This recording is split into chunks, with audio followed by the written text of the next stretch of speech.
Here we go again. Here we go again.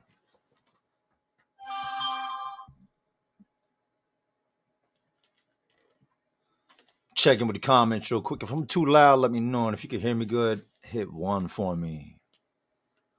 Real quick before we get started. Okay. We got a duck on the screen. Don't want a duck on the screen. Haven't seen that duck before. Just let his ass in.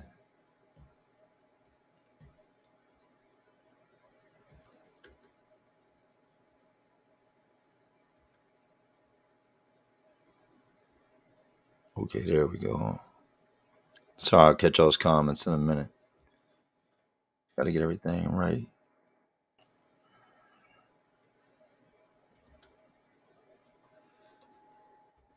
Bear with me. I'm human. We are not the same. I am a Martian.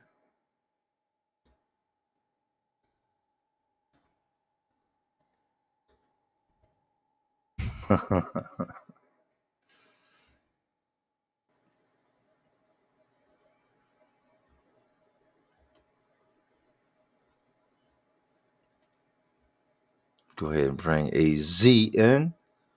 Yay. Can you hear me? Yes, sir. All right, all right. I think you're coming back through. I gotta check something real quick. I just heard you through the computer. I gotta switch you over to microphones. This is why I don't like to do it live a lot of times, guys. I like to pre-record and then come back and hit you with the edited, so you don't have to sit here through all this. But you know what? You deserve to take the test. Let me see. All right, that's there.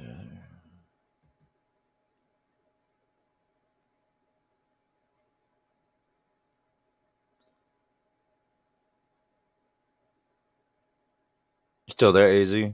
Oh, yeah. Okay, you are coming in through my headphones.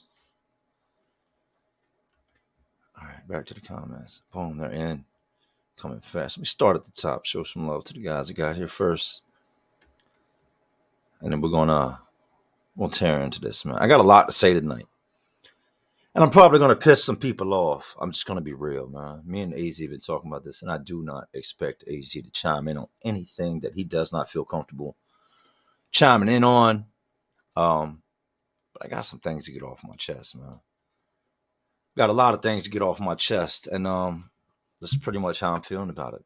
People's feelings, man. I'm tired of caring about the next man's feelings because people really don't care about yours. They're gonna say what they want to say, push their agenda, get their word across, and you're supposed to just sit back and just listen like some little dude boy. I'm not the one, man. I try to be humble and quiet and play nice and well with others, and that just ain't never really been a thing of mine.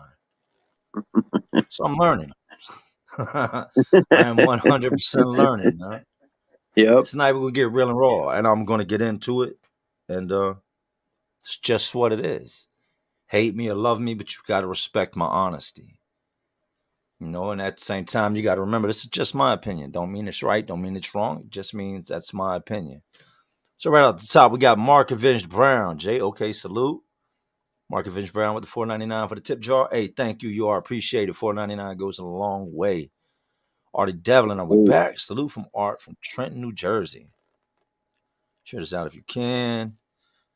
JK, where you at? I actually got a notification you aren't here. That's the first for YouTube. Hey, you got to get set up. I'm not on my phone. I have a 1, 2, 3, 4 split monitor system in front of me. So I've been out back with the laptop, had to bring that in, hook that all back up. So it took a minute.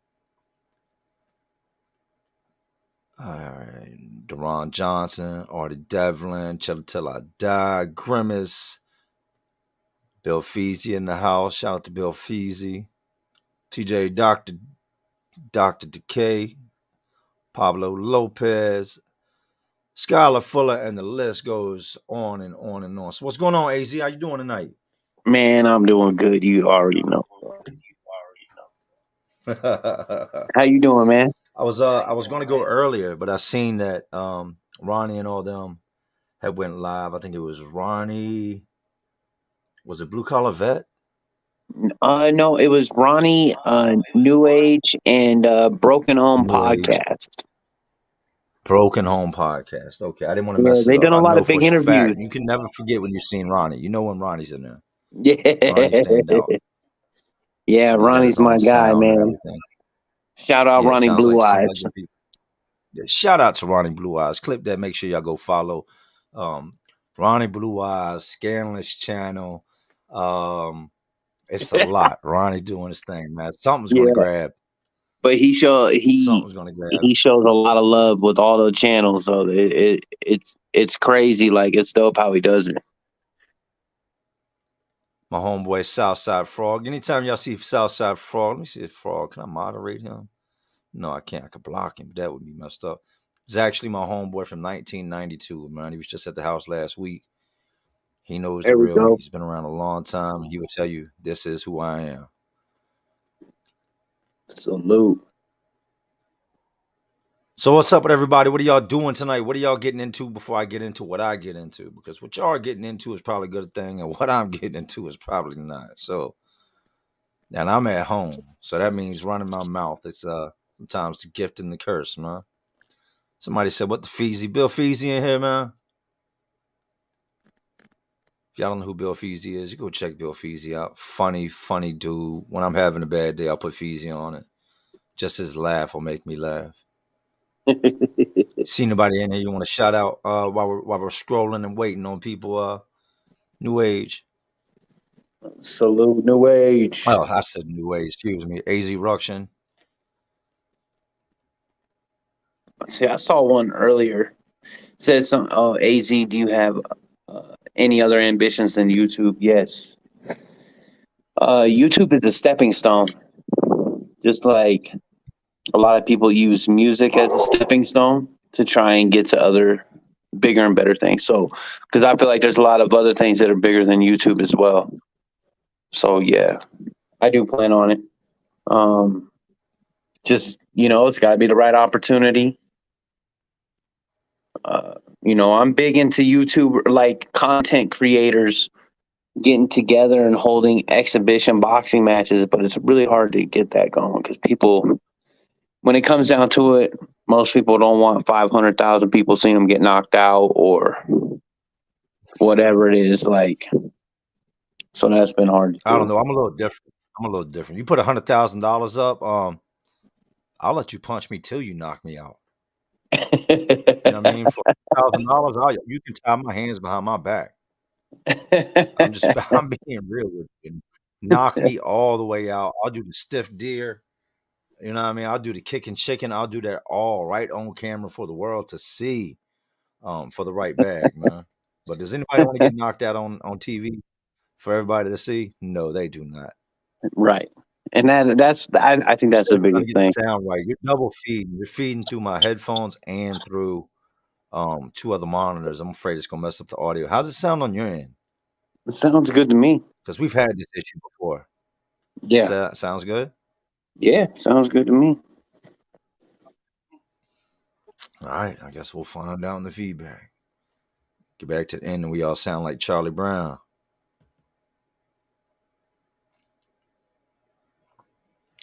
Crippy92, yo Jay, you think you'll bring on Lockdown 23-1? I wouldn't have no problem with that.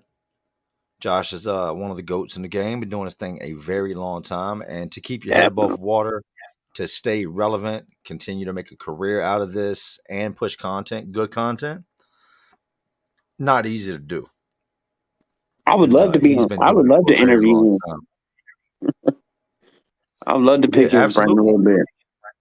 He's a Mm-hmm. guy that's he's got just a mental Rolodex of information. He's also responsible. I'm not going to say responsible.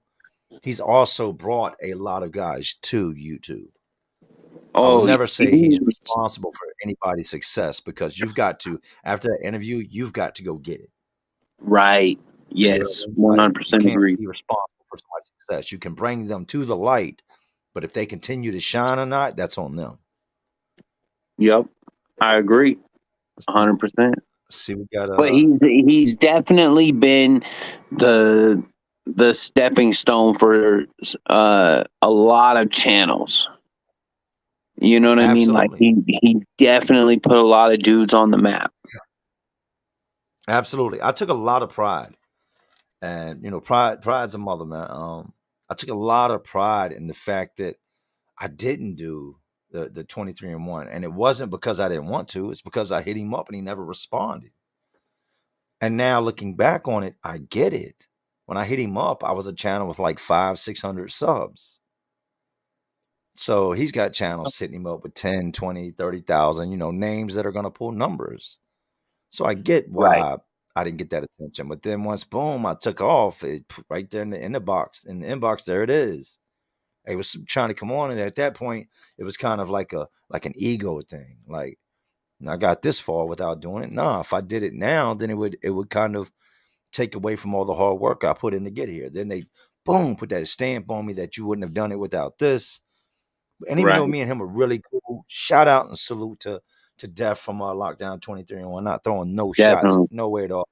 I just felt like if I stood off and did it by myself, nobody can Right. ever say, well, I did this or I did that. Yeah. When you get used to getting things on your own and being on your own and making it happen on your own, you don't really want, you just don't want that. Yeah. And that's me at least, man. Yeah. Hey, I agree though. Got a lot of people I that remember tonight. you told me that.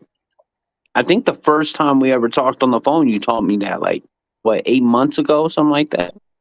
6 months Yeah, ago, somewhere around it there. was a while ago. Yeah. And I Yeah, and remember for y'all thinking that too, don't like, know, man, me and get it. AZ, we wasn't always like doing what we was doing right now. It started off, to be honest, some of y'all know this, some of y'all don't. AZ used to get in my comment section and say some things that got underneath my skin. And he got in my comment section one time about something. Was like, why don't you never mention the situation? What, are you scared? And he put a whole bunch of E's in it. And the E's caught my attention, and I was like, scared? This dude thinks I'm scared. So I hit him up behind the scenes, and I said, yo, I think you got me messed up, man. Let's talk. And I think we talked about an hour that night, maybe, right? Nah, I think it was like And two, maybe even right. almost And three. I think we talked for a long time because I remember my phone was almost dead. yeah, and I'm not a dude that likes to talk on the phone. There's very few people that can get me Same on the here. phone. And if you do get me on the phone, enjoy it, get it, do what you're gonna do, really indulge me, because after that, you might get the little text that says I'm driving the next 20 times you message me. But from there we kind of linked and we went good. I see let me go ahead and bring in the plug. Oh, what's good? What's good? My guy right What's there. What good? up, What's good? What's plug? good? What's popping? What's popping? What's up, Jay? What's up, AZ? How What's y'all good, doing? man? I see you. I Yeah, see man. Yeah. you. You're coming like the Suge Knight of YouTube. The Suge White of YouTube. Oh shit! The show. I, Oh Uh-oh. man. Did I make you mad? Ruh-roh, righty. No, re-link to the hotspot, and he's back. Oh. I hope that's on. Please don't show your fellatio or your sack or nothing crazy. It says New Age Plug. We've I had that got I happen. got That's my why. own, man. I'm not interested in yours. I remember I seen the one live y'all did. Oh my god. Dude, I was watching and I looked away for a minute and I looked up and I just kind of put my head down. Bro, it And then was I heard you bad. go, what the? Yeah, man, there was some dude on there just straight getting money, straight to Pound Yo, Town all by himself, beating his hand up.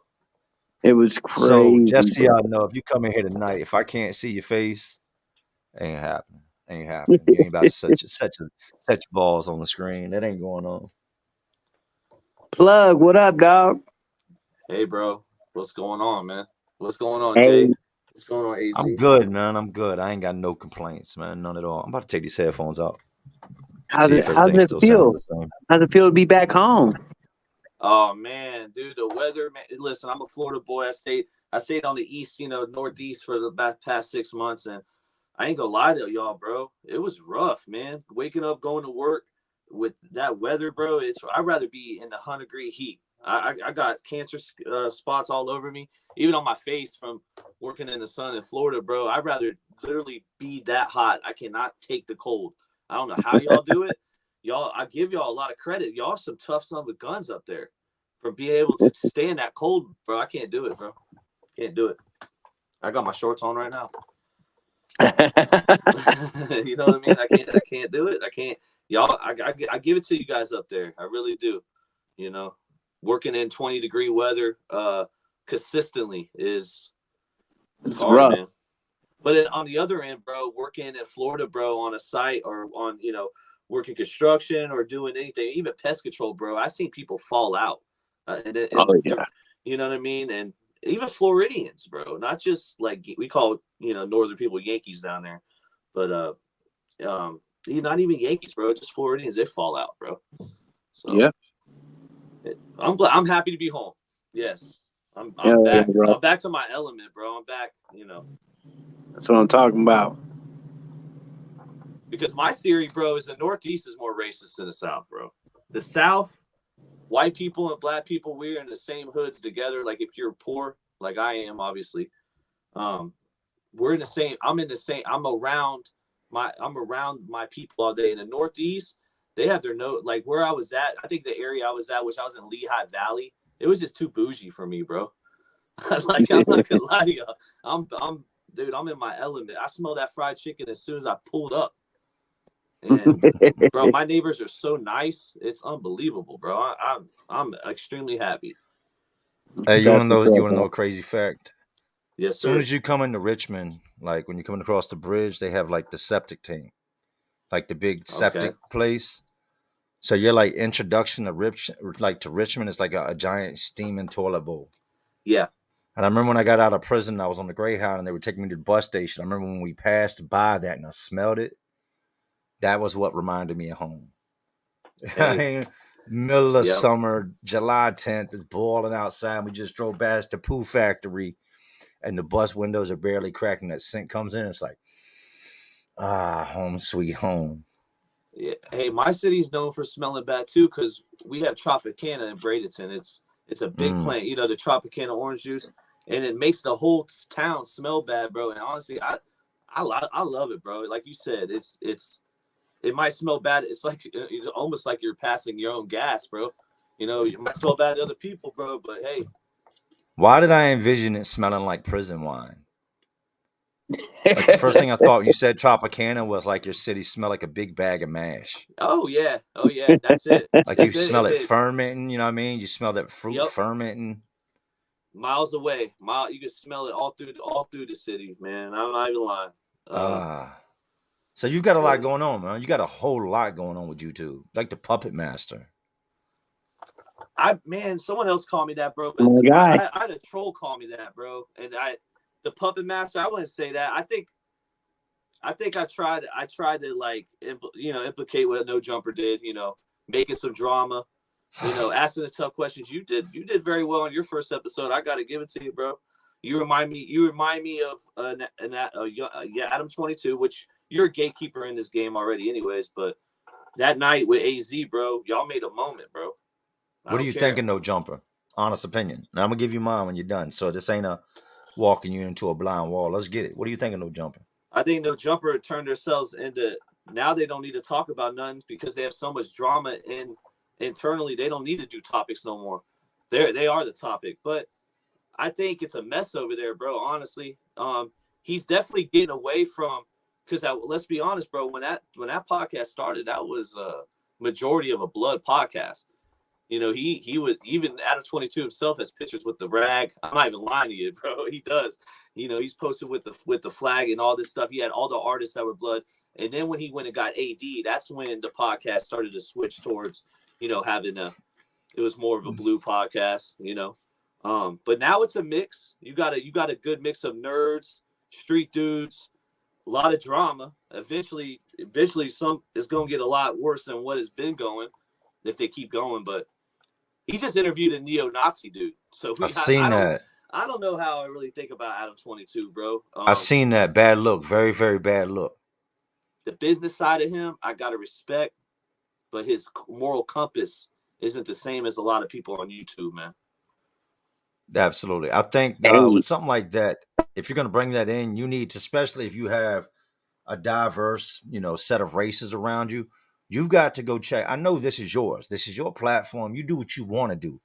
But you've also got people you work around that are going to feel some type of way and look to you to kind of make the right choices at times.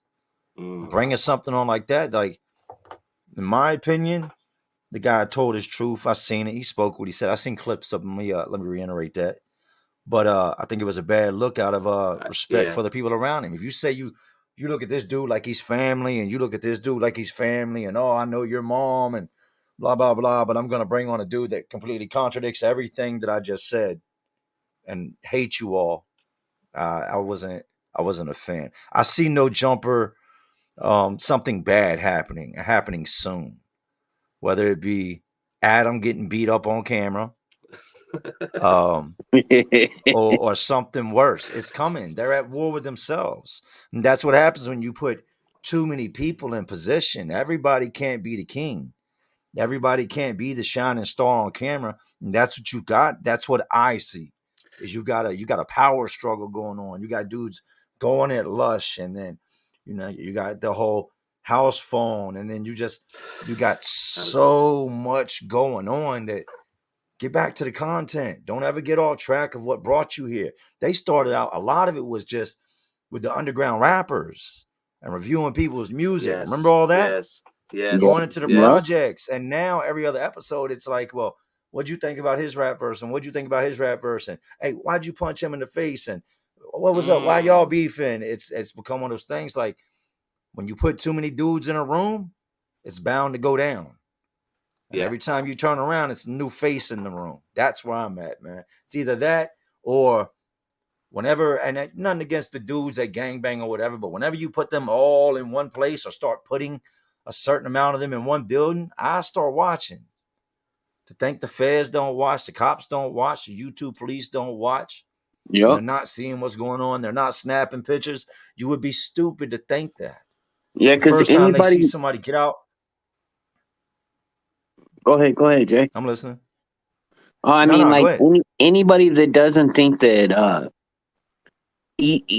certain states, maybe not every state, but I guarantee you certain states have a specific police task force that is assigned to not just watching the prison content, but watching a lot of people's content.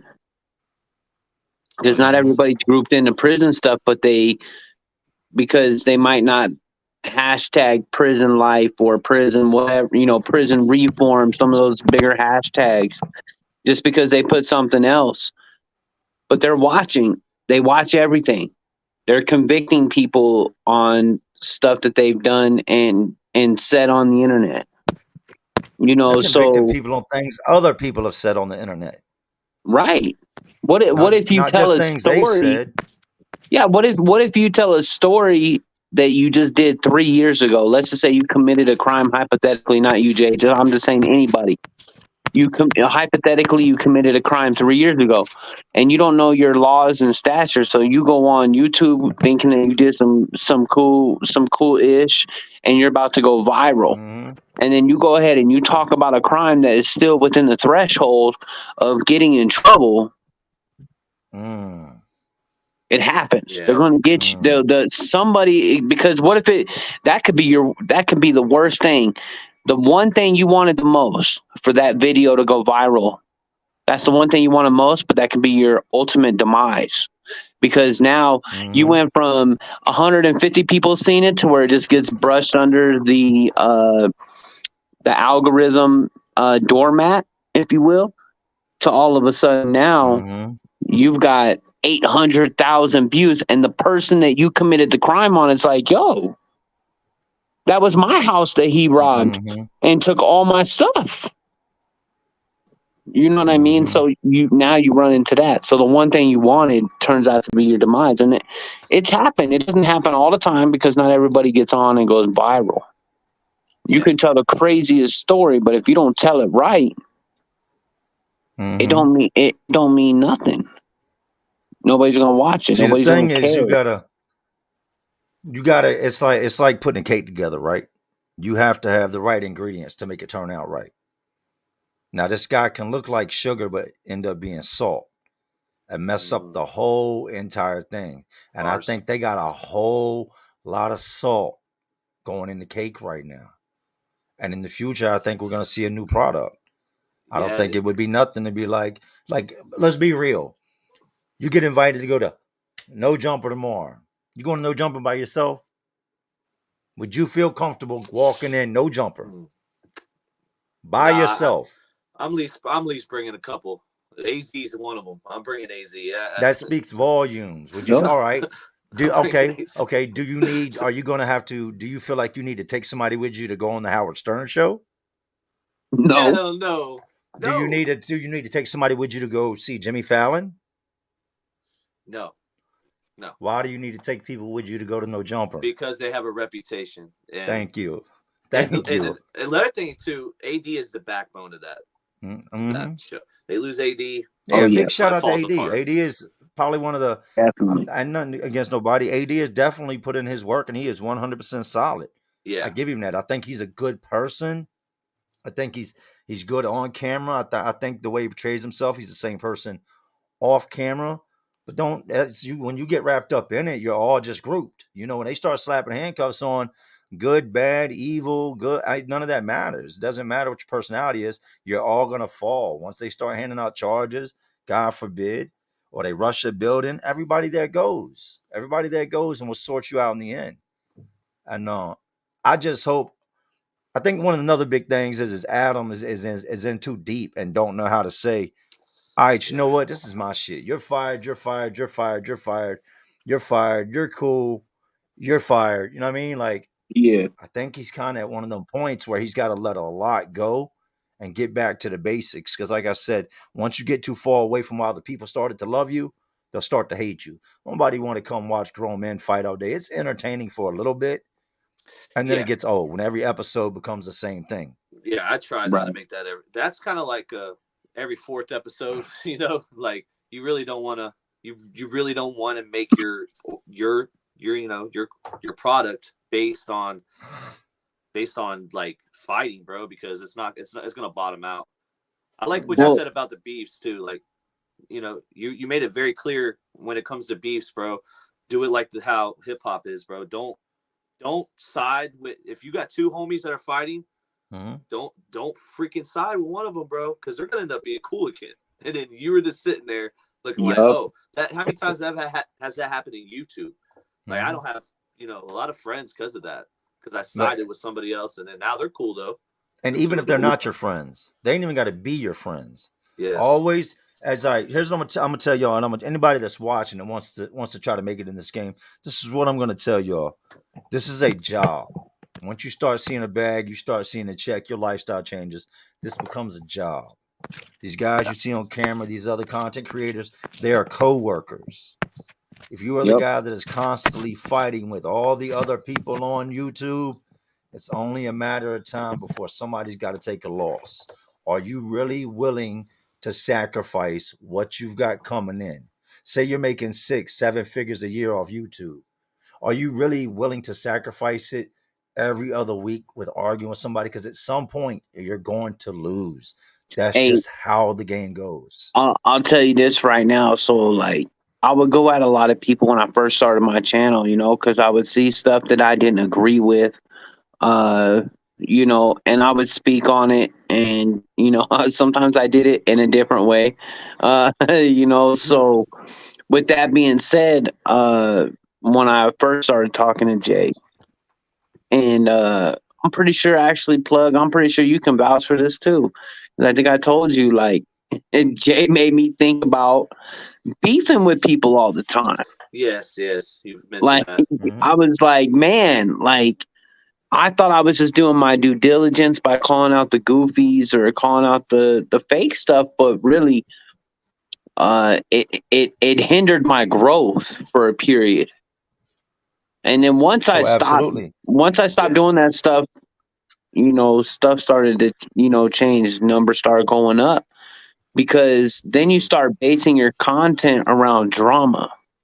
And then once you base your content around drama, there's only a level most people like it seems like a lot of people want to see negative stuff, but it's not Yeah. as much as when you're giving a lesson or like you're giving something that somebody can use as value. It's a little, you know what I mean? Like there's a different level to it. So yeah, man. I see what you're saying. Yeah. Another thing too is a lot of this stuff. You know, Az can contest it. A lot of behind the scenes stuff. We've done put a lot of work on getting videos took down. Like, you know, we get in contact with trolls, get videos took down. Two people arguing instead of going on a live. Some of these street dudes, you can't get them on a live, bro. They're gonna crash out. So if we can get them to squash it behind the scenes and then have the conversation on the live, we've done that a lot too. And then yeah, bro. It comes with it. I realize this. It all comes with it, bro. You gotta know how to move. You've got to learn to. It's not pick sides, man. What I do is I come to base my own opinion on people, and I try not to let others influence how I look at people. Like a talk show host is going to have you on today and me on tomorrow, but he's not going to treat either one of us different because he's got a job to do. I've got a job to do. If you two guys don't like each other, guess what? I've still got to get along with the two of you because I've got a job to do. That's the difference from when this is just a hobby for somebody and it becomes a career. And it'll make sense. What I just said will make sense one day to some people that if you make it in YouTube, it will make sense. There's the hobby stage where this is fun. We're doing this. I'm experimenting. And then there's, damn, I could go buy a new Benz with the check I got this month. Not boasting, stating facts. Once you switch from the hobby to that level to this was fun, I could put my kids through college, you start to carry things differently on here. You start to look at it differently. You start to look at the chances you take. The guys you would usually argue with, you're not going to argue with them no more. I'm not going to engage with somebody with 300 subscribers, 5,000 subscribers, 10,000 subscribers, because in no way, shape, or form can you bring, first of all, what I can bring to the table? And that means that you're not willing or do not have what I have to lose. Mm-hmm. So you've got to kind of be that dude that knows how to get along with everybody. And even if you don't like somebody, you still got to sometimes do what you got to do to have that conversation because that's what we're here for. And you'll learn that going forward, man. I think And you are I've getting been that. doing that I told now. AZ that. I told AZ that in the beginning. Yeah. I compare you to Jay-Z, bro, because you might not go at somebody, but you do one hell of a good job of hitting them with some subliminals. Oh, And my it might not, subliminals are nasty. bro. Your subliminals are disgusting. Listen, it might not be the video. it might be the bars in the beginning of somebody else's bars, or then you might put, dude. Another thing you do I like is you had recently you've been doing it is you'll bring a topic into the video and you won't even put like a tag into that. You kind of surprise us with the topic. I love that. Yeah, because I don't like them to say I'm clout chasing. Exactly. Yes. If I hashtag somebody's name, I hashtag boom boom or hashtag boom boom, then it automatically goes, he's clout chasing. Yep, every You know what I time. mean? He wants that person to see it. I'm not even gonna put your name in it. I'm not even gonna. I'll talk about you in it, but I'm not gonna put your name in it, or I'll subliminally speak it. I'm not gonna put you in the headline because I don't need that. If the day I need that, I'm no longer doing my job as an entertainer. The day I need that, I need everybody else. Yep. And I was interested in seeing how this podcast would work, man. Dude, I'm impressed with your Mike A ability. Like AZ's a Mike A too, but with this podcast, you're obviously the Mike A. And man, you killing it, dude. Dude, you honestly could do it by yourself. So you bringing AZ on, bro. It makes it better. It does make it better. But the way you have it formatted, bro, you could do it by yourself too. Like you remind me, like academics, he could just sit there and talk, bro. Right, just, right. But you're hitting with you're obviously Mike A, and then you're. All right, y'all guys haven't met New Age Plug. He's done for the night. Oh man, my bad. No, I'm just kidding. I'm just listen, no. What makes it you and AZ good? I'm just joking, great. AZ, yeah, it's obviously your guys' past. A little bit of trolling, a little bit of nothing serious. So it was never nothing serious between you two, right? I actually came in right when you were talking about this. You talking about me and AZ? Yeah, it was just comments, right? Nah, Like it nah. It was was nothing all serious. good fun. He had a situation going on with a dude he had for years that I knew, and we just had never spoke about it. It was one of those situations where I was just still shocked that it was even a situation, and he would bring it up in Oh my yeah, chats, and I would be I like, know you talk about why are you bringing this up in my chats? And I'd be like, time him yeah. out, but I would never time him out. You can't say I never timed you out. No, I would never. let you talk your talk. Yeah. I let you talk your talk, and then eventually I was like, let me get a good look at his name. Yeah, I got to hit him up on Instagram. We got to talk. We got to figure this out because he's got me. He's got me in a category I don't need to be in. I don't belong over here. This ain't me. Like I'll start pulling up my criminal records and shipping them out quick, fast, in a hurry, and you can see that's not how I get down. And another thing, bro, if you were on that, so Milk was on that show, that Jubilee, I think it's Jubilee show, where he was the only white guy, and then there was multiple African American gentlemen, and they had to figure out which one was the white guy. They won't figure out if it was you. I'm gonna tell you that right now. There's no way, by your voice, that they're gonna figure out that you're white, Jay. There's no Mm-hmm. way. There's no way. Who's that? That show, bro. Listen, it'll be you. It's gonna be it's a viral show, and Milk 74 was on it, and he was the only white guy, and the rest of the guys were black guys. They put blindfolds on. Everybody puts a blindfold on, and they Oh, eliminate that shit was funny. bro. Jay Williams is gonna win that too. How do No I? one. How do I? I don't get it. I do not Yo, get no, it. okay, so look, Like I don't they take, understand. How do I so look, sound? Like could you look, explain they to me took, how I sound because to me I just talk. Well, because you're from the East Coast, right? Uh-huh. And I think it's the hip hop influence because you remind like you kind of it's the cadence, it's the Philly cadence. Mm-hmm. It's not necessarily the words you talk. It's just your tone of voice. And Mm-hmm. then when you get you could get, I guess when you get a little bit of, like when you were just saying a minute ago, when you're getting passionate about something, it comes out a little bit more. But yeah, bro, not that you talk black, but they're not going to be able to tell if it's a white guy or a black guy. I'm telling you, No, you're I'd right. agree with You know that. what I mean? I'd agree You with know? that because and actually I watched the I think it was a Jubilee or something like that. Is that what it Yeah, was? yeah, Jubilee. Yep, you got I it. watched Yep. that, and that was it was actually really entertaining, man. It was cool to watch, and a lot of the questions they asked, like right out the gate, like I grew up in a diverse community, like a really diverse Yeah. community, and we grew up with less. So, I mean, at the end of it all, I think I would probably end up. Everybody would probably think I was the poorest black guy on the show.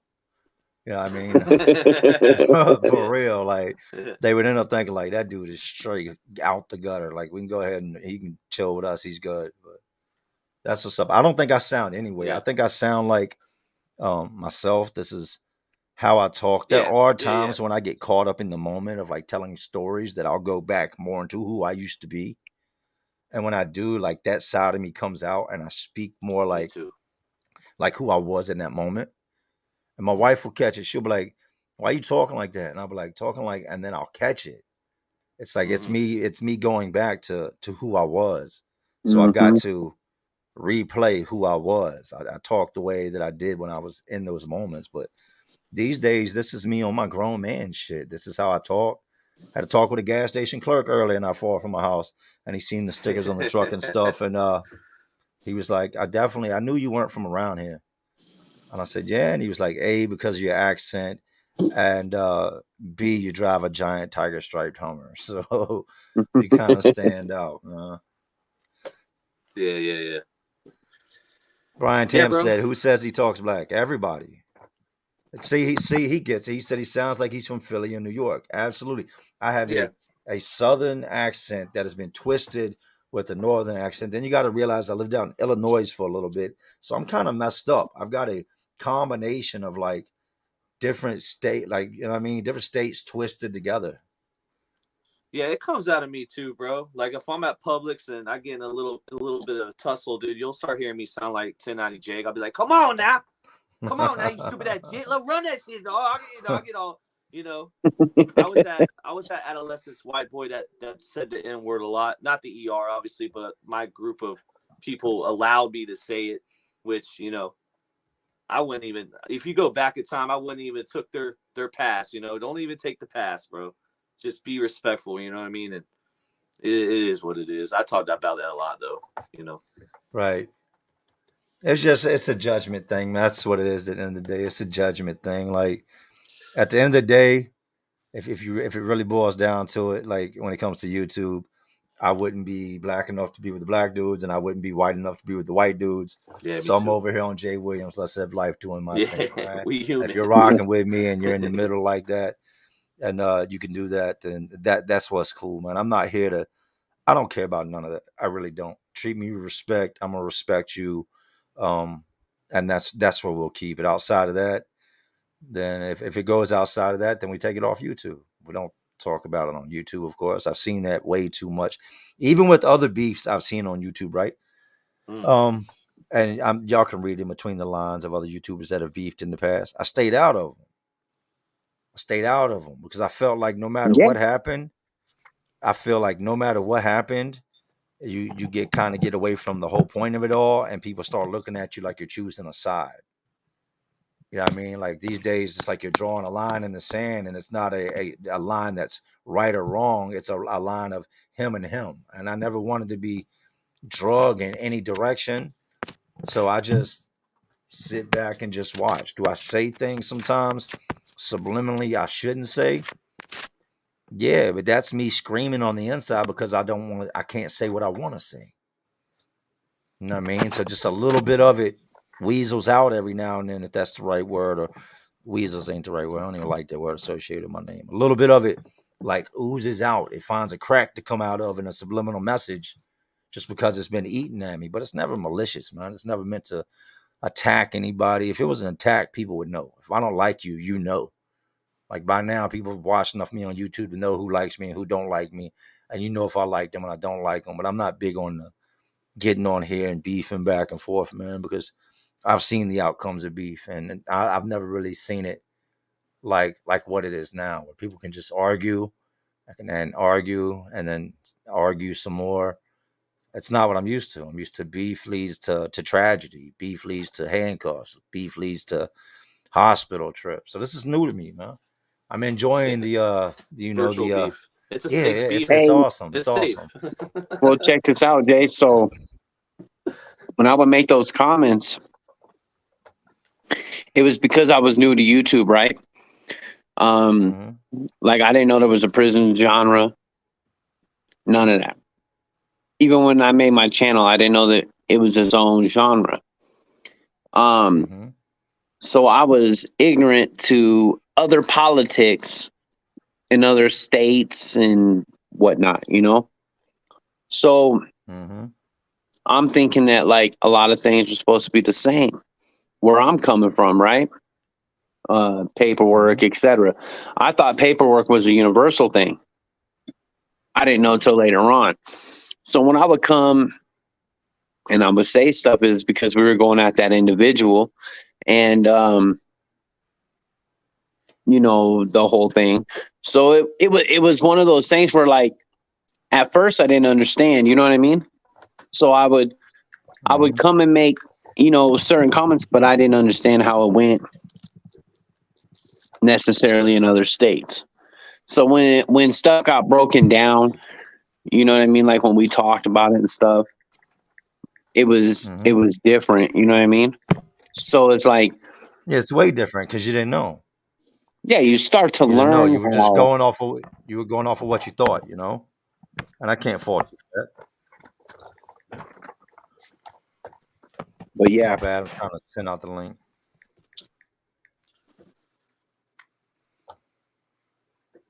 So Yeah, bro. what's next, New Age? I know you got some tricks up your sleeve. I ain't trying to steal nothing out your book, but what's next? I don't know, man. I feel like the You more seem time like goes, yeah, the more time goes by, less people that it's getting harder to do. I feel like it's getting harder to get people in. I've had a lot of people, you know, call out on me. I've only had it one time where I set up a live and the guy didn't show up, which I think he's going through. He'll be back on YouTube. I just think he's going through some stuff. Shout out to DOC813, by the way. That's who that was. But I think he was just going through some things. He'll be back. yeah, I Um, talked to him right after that. oh, you did? Oh, okay. Mhm. Yeah. Yeah, I won't get into details, but I talked to him right after he Yeah, was supposed to come on. it's something. He It's had not some so. he had some Yeah, yeah, personal yeah. stuff. Right. So Yeah, he's from Tampa, so I gotta tap in with him. He's from when it comes to the genre um he put on for our state. I don't know too much about his other stuff. I know one of my mods, Mike D, doesn't really care for him, but I'm not gonna get into that right now. Let's stay positive. But yeah, man, we got all kinds of stuff coming up, bro. I want to talk to AZ about this, but I'm trying to get do an interview with Gangish at the end of the month. Poetic Flacco we have next Friday. AZ, Poetic Flacco from the No Jumper podcast. Which he is. I don't know if y'all seen his politics, but he is a pro snitcher. So if you asked him that question, the famous question, he would have told you from the jump. He calls the cops every day, dude. He's like a little Charleston White, But dude, Poetic Flocka is crazy. His titles he had one title. It was I don't know who it was, but he's like, lock him up. Like he was saying lock him up. And I'm like, what? Do you think he sincerely means it? Like, is there proof to back that he's actually done that? Or do you think it's like the shock value of it and he's doing it just to like get people's attention and get views? Do you really believe that he's this is how deep it gets. This Poetic Flacco dude doesn't want to claim Philly to the point where he is claiming North Dakota. He's hiding. Hold on, so past. He's from Philly? Yes, sir. He is from Philly, and he refuses to claim it. Most of his life was in Philly. Something happened. A lot of people, Whack 100 said there's paperwork, but we can't believe it anymore. If he told in Philly, he can't go back to Philly. Philly will lay you down. Philly's one of the places that, and if any of my Philly cats in here, y'all tap in 215 in the house. Philly's one of them places that if you're telling on people, you got to move. Like you can't still stay on the block. They still stand by that no snitching code where like legit you're blackballed in the neighborhood. They will take your head off, man. They will lump you, slump you, run up in your parents' house. They have a big no snitching code out there. And it's one of those double-edged swords where, a kid gets shot or an old woman gets robbed and everybody's like, I ain't see nothing. You know what I mean? Well, but at the same time, if there's a guy out there that's just telling on anything and everything, they're going to handle him too. Philly's just like you see it. I remember when I was out there last time I was out there, that's when they really started spraying the stop and then snitching underneath it on stop signs, like plastering stickers on the side to accept the buses. It's a big thing. So I could say, and I don't even know who do this. So I'm not, there ain't no shots. So now that I'm not there, I would claim North Dakota too if I was Mount Philly and I told on somebody. Yeah, exactly. And now that I'm not there no more, man, I was staying in the heart of Allentown, bro. I don't know if anybody knows much about Allentown, bro. That's the trenches. That is the trenches, bro. And right before I left, there was I think 8 people got shot in Philly, and I think 5 died over a weekend. So Philly's outside, man. It's active. Very active. Very active. Yeah. And you get it. And it ain't just the young boys either. Like the youngins have always been wild out Philly, but even the old heads that grew up there, like the dudes that are in the 40s, 50s, 60s, they came up in a rough time too. So they're not exactly the guys you want to run up on and start running your mouth to either. Like it's not like out a lot of places where your average 50-year-old man will be like, go on somewhere, leave me alone. You run up on a 50-year-old out Philly, he grew up in Philly. It's a good chance he'll you know what I mean? Tighten you up and get you a free trip to the dentist. Right. Somebody said we got a troll in here. Where you at? Let me find you. I'm troll hunting. Give me a second. The troll hunting. Yeah, there's what's crazy is content creators as trolls. I'm gonna give him one more. He knows who he is. I'm gonna give him one more. I'm gonna let him hang himself. Give him one more before I slap his stupid ass and send him home. I wonder if it's Barry Wood. Let me see who it is. Nah, it's not. I got an idea who it is. The clown would. Hey, Barry Wood be cracking me up sometimes though. There's a difference between funny, there's a difference between funny and just obnoxious, man. I'm gonna take y'all outside with me, go smoke a blunt, get a black ready. Yeah, I got a couple more people I'm dragging in real quick. Yeah. I want to touch something on with y'all too. 1090 Jake was on Zebby's live last night. I seen that. He said, "Did you see a lot? I don't know if y'all seen a lot of what he said, bro. He said a lot. He said a lot. Oh, needs to be said. Yep. Yep. Yep. And then when we It got needs to off be the said. live, bro. We chopped up for another hour off the live. So he really was, trying to, just like you, Jay. It reminded me of that. He was given a lot of game, a lot of game. He's somebody that I seriously misread, and I'm going to say why I can say that in my defense. I was wrong, and I'm man enough to say that. Like I've been taught, if you're wrong, say you're wrong. I was wrong when it came to the whole 1090 thing, and it was because I had never seen. He was the first of his kind in my eyes. I had seen many, many, many men claim to be blood and go through the process, mobbing with them dudes, and then get to jail and just get demolished and destroyed. And I had never seen one actually come out on top to actually be able to hold that title. And when I heard him say it, I'm like, I done heard this 100 times, man. Impossible. So instantly it like planted the seed of doubt. When you've seen guys like go in a cell and just get smashed out, and then they come out and they're claiming blood, and then they get to the system, they get to prison, and the big homies are like, nah, it ain't happening. And then they smash them out, and then you get out of prison and you hear somebody saying that's what they are. It makes you like, nah, hell no. I've seen this too many times. Ain't gonna happen. And then when it came back that it was true, I felt stupid. Say it for what it is. I felt stupid.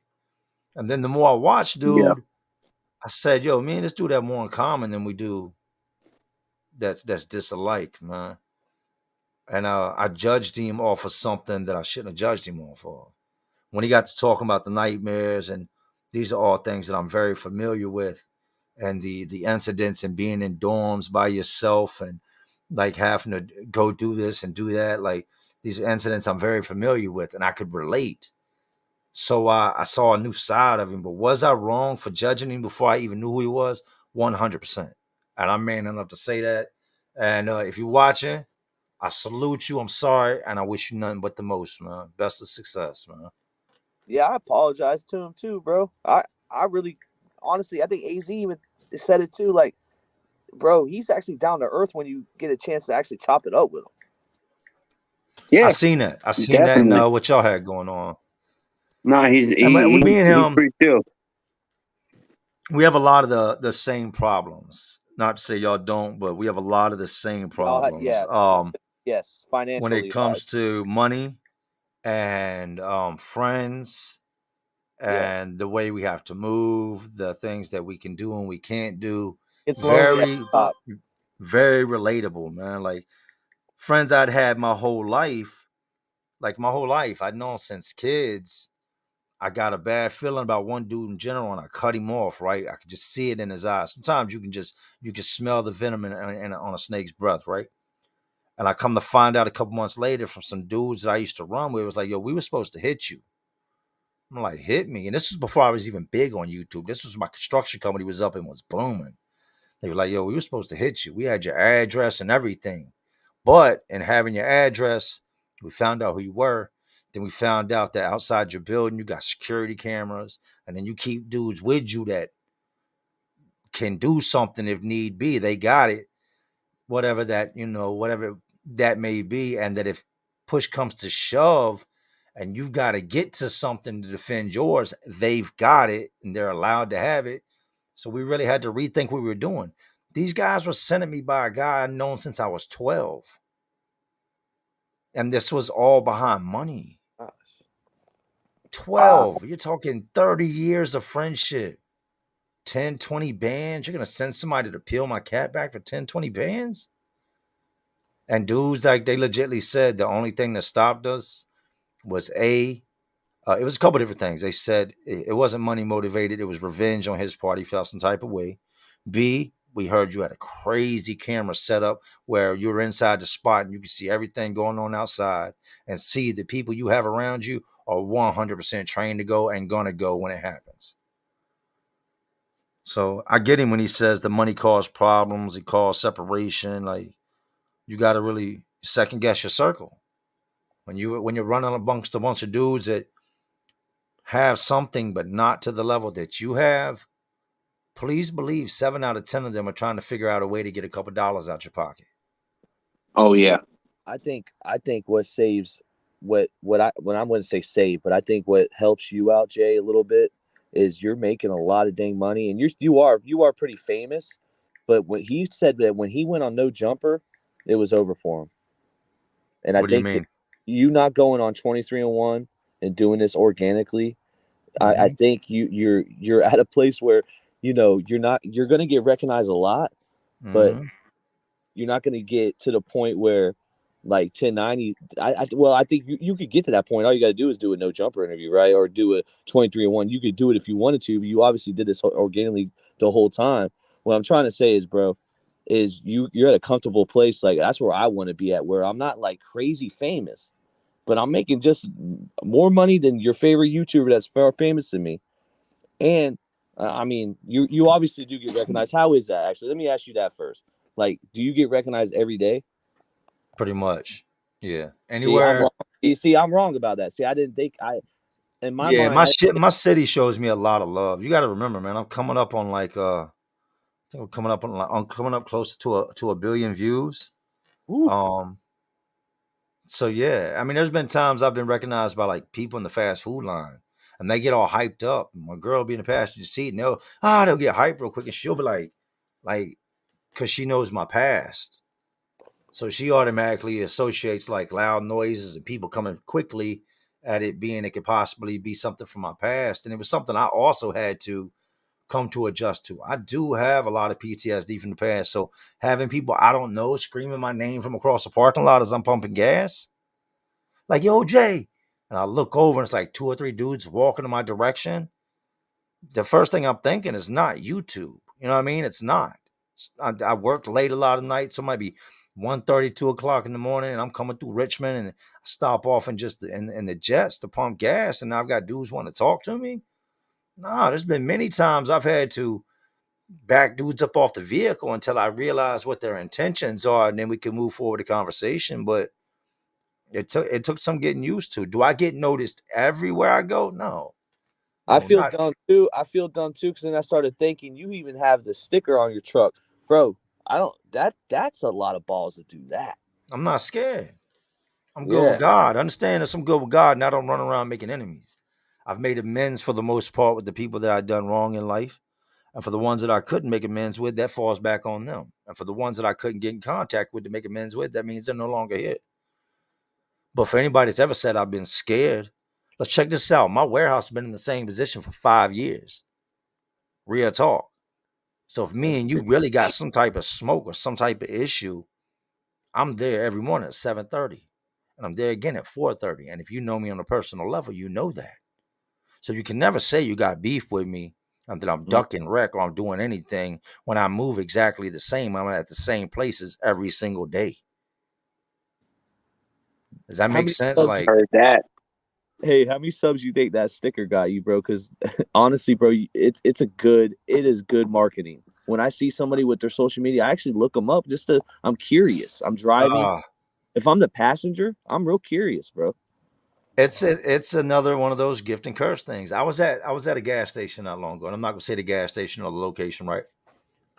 But I'm sitting there and I see some things pop off, right? Some I'm trying to say us because I see some things pop off, some shots Right. get fired, blah, blah, whatever, right? Allegedly. Allegedly, right? Or so I'd heard somebody say something like that, right?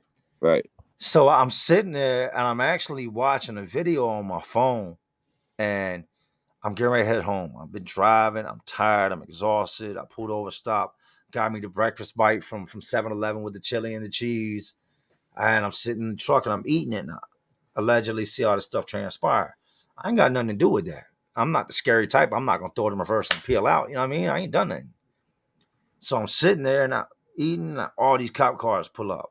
But one pulls up behind me, so I should have left. Now I can't because he's parked behind me. This is no lie. This is what that sticker did. This sticker had like minimum 8 cops standing beside my Hummer. Bro, I was behind you the other day. I saw your sticker. I pulled your channel up. I love your channel. Hey, check me out. I'm with Jay Williams now. I'm like, oh man, these dudes trying to put me on Instagram. Like, on the police force poster. They're like trying to talk to me. What am I gonna say? You know what I mean? You're more. What up, snap Zebby? like Oh, what up, What up, Zeb? bro? How you doing? Good, Zebby bro. said, "What's good, bro?" What's going on, Jay? How But you yeah, the been? cops were like, yo, I was behind your truck the other day and I seen the YouTube sticker, so I ran it and I really like what you're doing. And then this cop yells to the other cop, "Hey, yo, it's Jay Williams." And they're like, "Oh, look, that is the Hummer." And they all start coming over. And y'all have an active crime scene to go take care of. I said, "Look, can y'all move y'all's car and let me get up out of here?" That's what the stickers bring you. Stickers definitely bring you attention.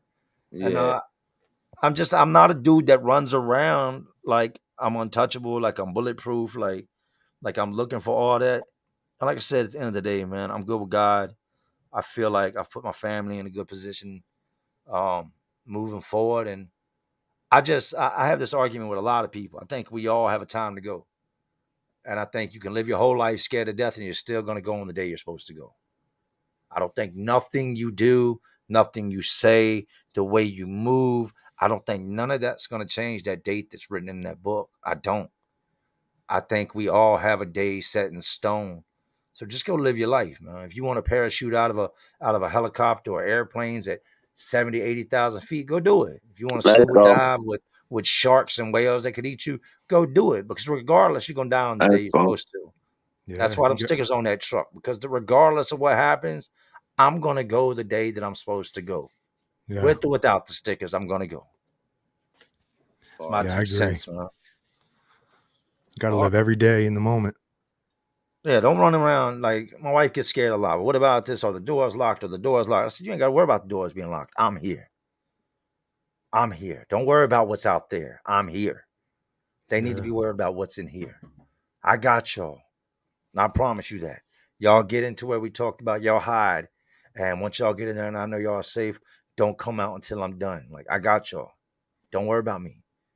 Like, she's got a big fear of, like, I guess because of the news and like all that you see of the things that could happen. I'm not scared of that. I'm not saying I'm invincible, but I'm not scared of that. I'm not. My concern is for them. And there's no fear that comes to my heart or mind when it comes to my family. That shit goes out the window and Optimus Prime comes out. I go into straight robot mode and I'm going to do what I got to do. definitely. You know what I mean? That's like that CJ's so cool. That was crazy. He was always talking about how nobody could get to him, and he was in a gated community, and Oh, no. he lived. But I mean, if it's gonna happen, it's gonna happen. You know what I mean? It doesn't matter what's going on, really. When it's your time, I feel Come like on. it's your Nobody's time. untouchable. No, Nobody's untouchable. They done not at took all. presidents' tops off. Yeah, they got him And 5 times, and they had to get through a gated community, through his walls, through everything, and they got up in the house. let me put it to you like this. If people are constantly showing videos of you on social media and pictures of you on social media, I can just as easily take a picture of you with the scope of my rifle and take the top of your head off, just like they did with that Galaxy S23. If they can get you close enough to put you on camera and click pictures and post that to the internet, Yeah, somebody else can get close enough to do the exact same thing in a bad way. yeah, So I without a don't move doubt. around like I'm For real. untouchable. I know I can be touched. There's Mm-hmm. no man out here that can't be touched. You're just, unless you're Iron Man, you're not that guy. Yeah, Yeah. The biggest thing is just limit your altercations. Like if you run around and you make 1,000,000 enemies, nobody's surprised when it's that guy that you hear got clapped. Like when he's beefing, like if it was Charleston White, like if you turn on the internet tomorrow and it's like, well, Charleston White was popped in the head in Waffle House, you're gonna be like, did that just happen? Or was that like a month ago? You know what I yeah, mean? Like nobody would really be shocked because there's so many enemies that are coming to things he said. So just limit the stupid beefs. You're still gonna have people that are envious and that want what's yours, but you ain't really got to put yourself in that situation, man. Stay humble. yeah. Mm-hmm. Facts. Church. Now y'all gonna talk now. I need to catch some Hey, of these comments, yeah. man. I love the viewers, man. I love the So, people that make us who we are. So I got to go up and catch some of them. Yo, shout out to the chat. Zebby, Got your yeah, chat. Shout Yeah, out to awesome. Zebby, you've been killing it on YouTube, bro. I've just Who, been man? doing me. Oh yeah, Zebby. Zebby too, man. Zebby. Zebby's been killing it on YouTube right now. Hey, we're just getting started, bro. I'm telling you, I'm going to pick up a couple monitors tomorrow and get that new setup set up, and then it's gonna be hard to get me off the computer. You know, I hear you. Hell yeah. I'm excited. Hey, if we got any battle All rap, of us though, you too, bro. Everybody's doing their thing. hey, if we got Oh any yeah. chat, man, hit up New Age Plug. We're trying to get a battle rap competition. All respectful though. No children, no women. You already know the rules. Yeah, That's gonna be dope. I'm ready for that's that. Yeah, that's I'm gonna trying be to crazy. get that. Dude, think about it. Nobody's doing it on StreamYard. There's no battle rap. Dude, don't you want to be at home on a Monday night, go kick back, all of a sudden, bro, you go on YouTube, two dudes are battle rapping. You're like, whoa, in real time. And acapella, no beat, just like the real battle raps. You know, I'm talking to Arsenal and stuff too. Like I'm trying to talk to some battle rappers, like get ideas of how to make it better and if they can come on. But, you know. Oh yeah, that'd be Oh, it's crazy. gonna be dope. Yeah, it's gonna be dope. Definitely. You always got them those good ideas, bro. Yeah, Trying. hey, Plug's like one of the biggest producers. So like our like the YouTube Streets podcast, people don't realize it, but Plug does the production. He makes the thumbnails most of the time. You know what I mean? He gets a lot of the topics ready. You know, he's really on it. Yeah, That's why his I've been podcast works. yeah, we've been offered. Even the YouTube Streets has been offered to be a branch off of another pod that's associated with No Jumper. I don't want to throw him under the bus because we kind of had a fallout. But at the end of the day, yeah, bro. All we're like, I'm not the best at thumbnails, and I'm not the best at editing. I'm not, but I figured out how to do all of them together and make it look, presentable. Because I think Blood on the Razor Wire, honestly, he might have the best thumbnails. Yeah, He does have his look fire crazy. thumbnails. Yeah. He I does. don't He makes know you want to what he watch. does. I don't know what he does to him, but it brings out.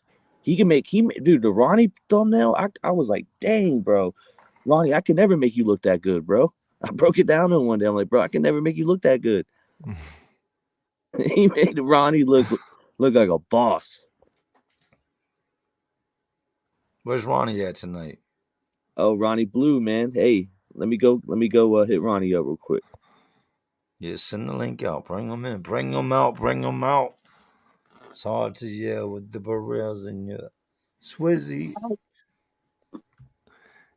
You're always bringing up them throwbacks. Yeah, and I was let me Big get to on it. analogy earlier. You're like Jay-Z in a way with your subliminals. And you're the old school thing with the beef thing. Jay-Z does the same thing. He don't get in the middle of anybody's beef. He don't even respond to the littlest person coming at him, or even a big artist comes at him. He still don't respond. And if he does it on his time. He don't do it immediately. He'll put it in a subliminal track. 6 months from now, it'll be a Neo featuring Jay-Z, and then it'll get you then. Just what I mean. Yeah. I like the art. I like the art of storytelling, man. I like to be able to defeat your enemy without having to fight your enemy, without having to give your enemy any recognition. I like to be able to say things where it makes people stop for a second to think about what I'm saying, and then instantly they all get it and everybody laughs together. You know what I mean? Yeah. It's way different than just coming out and saying blah blah blah, and everybody's like, all right, well, I've seen that coming. It's always good to make them think, man. That's what we did with the podcast. It was meant to spark the imagination, to make people think, make you really think. Like, is this whole no snitching thing is it just BS? Is it just bullshit? Like, because there's holes all in it. It is. Yeah, Sure but is. you know what it so AZ, my guy, you be careful, man. I don't want nobody going in on you, man. hey, You know what I mean? hey, I'm about so to mute your mic. hey, nah, so after that, right? It's like people don't understand. Like I really realized that a lot of people, it went from being cut and dry to ripped and wet. You know what I mean? It went from black and white That to sounded sloppy, people. man. Nah, to people making gray areas where there never were gray areas before. Right. You know what I'm saying? Like everybody knew in 40s, 50s, 60s, 80s, except 90s, etc. Like it was black and white. This is what it is. This is what it isn't. You talked about it with Philly earlier. Mm-hmm. You know what I mean? They have a zero snitching rule, zero talking to the cops. Well, so let's not say snitching, because the normal citizen, like we've already gone into that a million times, but for some reason it always gets brought up. But we all already know that. Mm-hmm. You know what I mean? Like we already know that civilians, it's not this. That there's no such thing as snitching or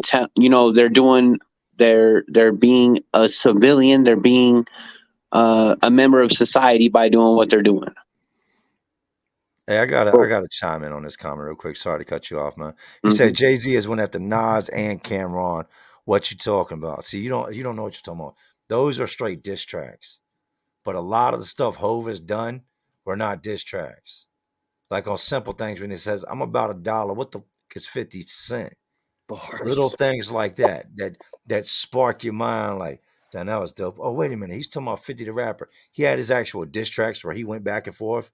And to this day, if you actually listen to his albums from back when in the beginning, you'll pick up on a whole lot of things where he was talking about people without ever saying names. So of course, yeah, he got in on some dudes here and there, but he got in a whole lot more than y'all know about without having to do it. What was the follow-up song to Ether? I always forget his follow-up song where he talks about, allegedly the baby mama situation in the car seat. On the car seat. You know what? Would who know you? We'll just keep that between me and you. What's the name of that song, bro?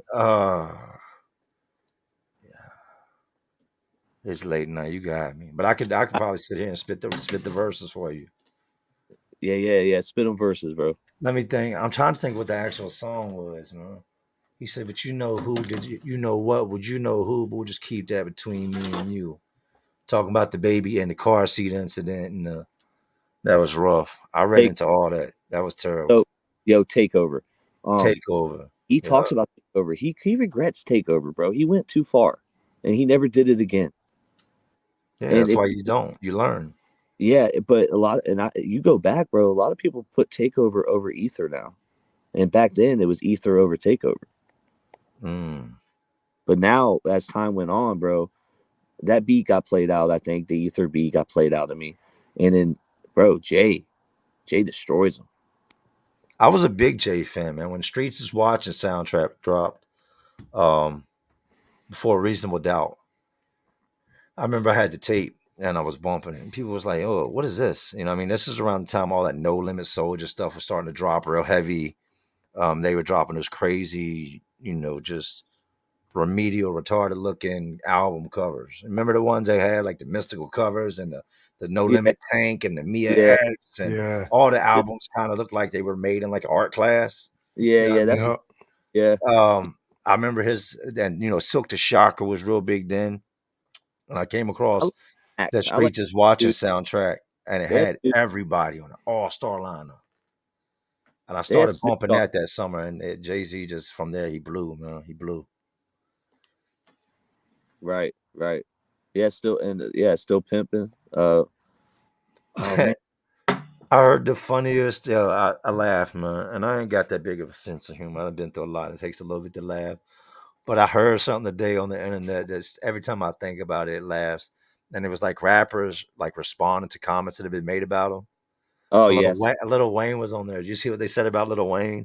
He said Little Wayne is what happens when you. They said somebody commented said Little Wayne is what happens when you pour 4 Locos on a gremlin. Oh man! And that comment had me laughing all day. And no matter what happened, whenever I thought about just how Wayne looks, right? The whole Little Wayne is what happens when you pour 4 Locos on a gremlin. Oh, it killed me, man. It's probably one of the best comments in a long time. Hey, the one thing I admire about Wayne is he actually got decent at skateboarding. He never stopped. He's pro now. He just went pro. Like legit, bro. Yeah. And we all remember when Wayne was trash at skateboarding, not rapping. I would never. Wayne is one of the. I got him in my top 5. I don't care what anybody says. Yeah. Wayne in my top 5. But he had so much stuff he doesn't even know some of the stuff that he said. He listened to saw that. some dude spit a bar that he said, and he goes, "I wrote that," and he was like, or he said, "I said that." He Yeah. was like, "Yeah, you said that on such and such album." He was like, "Man, that shit is tight." Yeah, I saw that. Yeah, that was shit was good. hilarious. That was funny as hell. crazy how Gilly the Kid is the reason why Wayne got so good, because when everyone was saying Gilly was writing the Carter 2, go DJ, which he did. He wrote for Wayne. After that, Wayne just started freestyling, bro, and he blew up. He blew up. But he remembers all of his hit songs. It's crazy. He remembers all of them. Yo, Gilly was hot, dude. I ain't gonna lie, bro. In Florida, bro, everyone was jamming that "Get Down on the Ground." Get down on the ground. Yeah. Nah, Cass was hot. Cass if you want to be real about it, like I was locked up, right? I was in the same time when Cass caught his body, and it was 99. You can go Google all this shit. I was locked up when Cass was locked up from CSCF to the House of Corrections that's right next door, and did a year day on that, right? And I remember dudes talking about Cass, talking about, man, this dude don't want to battle on the yard and da da da. But meanwhile, while y'all are trying to get him on the bat, y'all trying to get him on the box. I mean, y'all trying to get him to bat on the yard. He's actually doing time, but he's got music videos playing in the pod on the box. Remember the box? They used to come on TV. Yeah. Like they're trying to get this dude to rap. He wasn't in my pod. He was in the same building. Cass was doing his thing, and he was really living like a lot of those Philly dudes were really living that life. Beanie Siegel, the Broad Street Bully, he got that name for a reason. He was really, really, really out there doing it. And I'm not taking nothing from Gilly. Shout out to Gilly Wallow, $1 million worth of game. Gilly was really out there doing it too. But when it comes to like Philadelphia loves Gilly. There's no doubt about that. They love Gilly and they love Wallow. But Cassidy's a big part of Philadelphia too, man. Yo, definitely. Hey, Cassidy, you can't take that from me. It come like I put Cassidy and M for my top 2 battle rappers. Like Cassidy, if you go check out the song that goes with Money. Yeah. Yeah, Cassidy's one of the top battle rappers. Punchlines. Well, we're not in the punchline era no more. We're not. No. Nobody wants. People want like, well, you got to dumb it down these days. Like you could say some shit that'll just blow somebody's mind if they're a lyricist and they know how to pick your lyrics apart, and it'll go nowhere. But then you can say the most basic shit and slow it down so that you dumb it down so everybody can hear it, and that shit will be played all across America. You hear that? You hear that new song that dude that went on? I don't know his name. He went on No Jumper, and it's like he's like whistling through it. Wiz Khalifa hopped on it. Yeah, I don't know. He's wild. I was like, what? I really hope.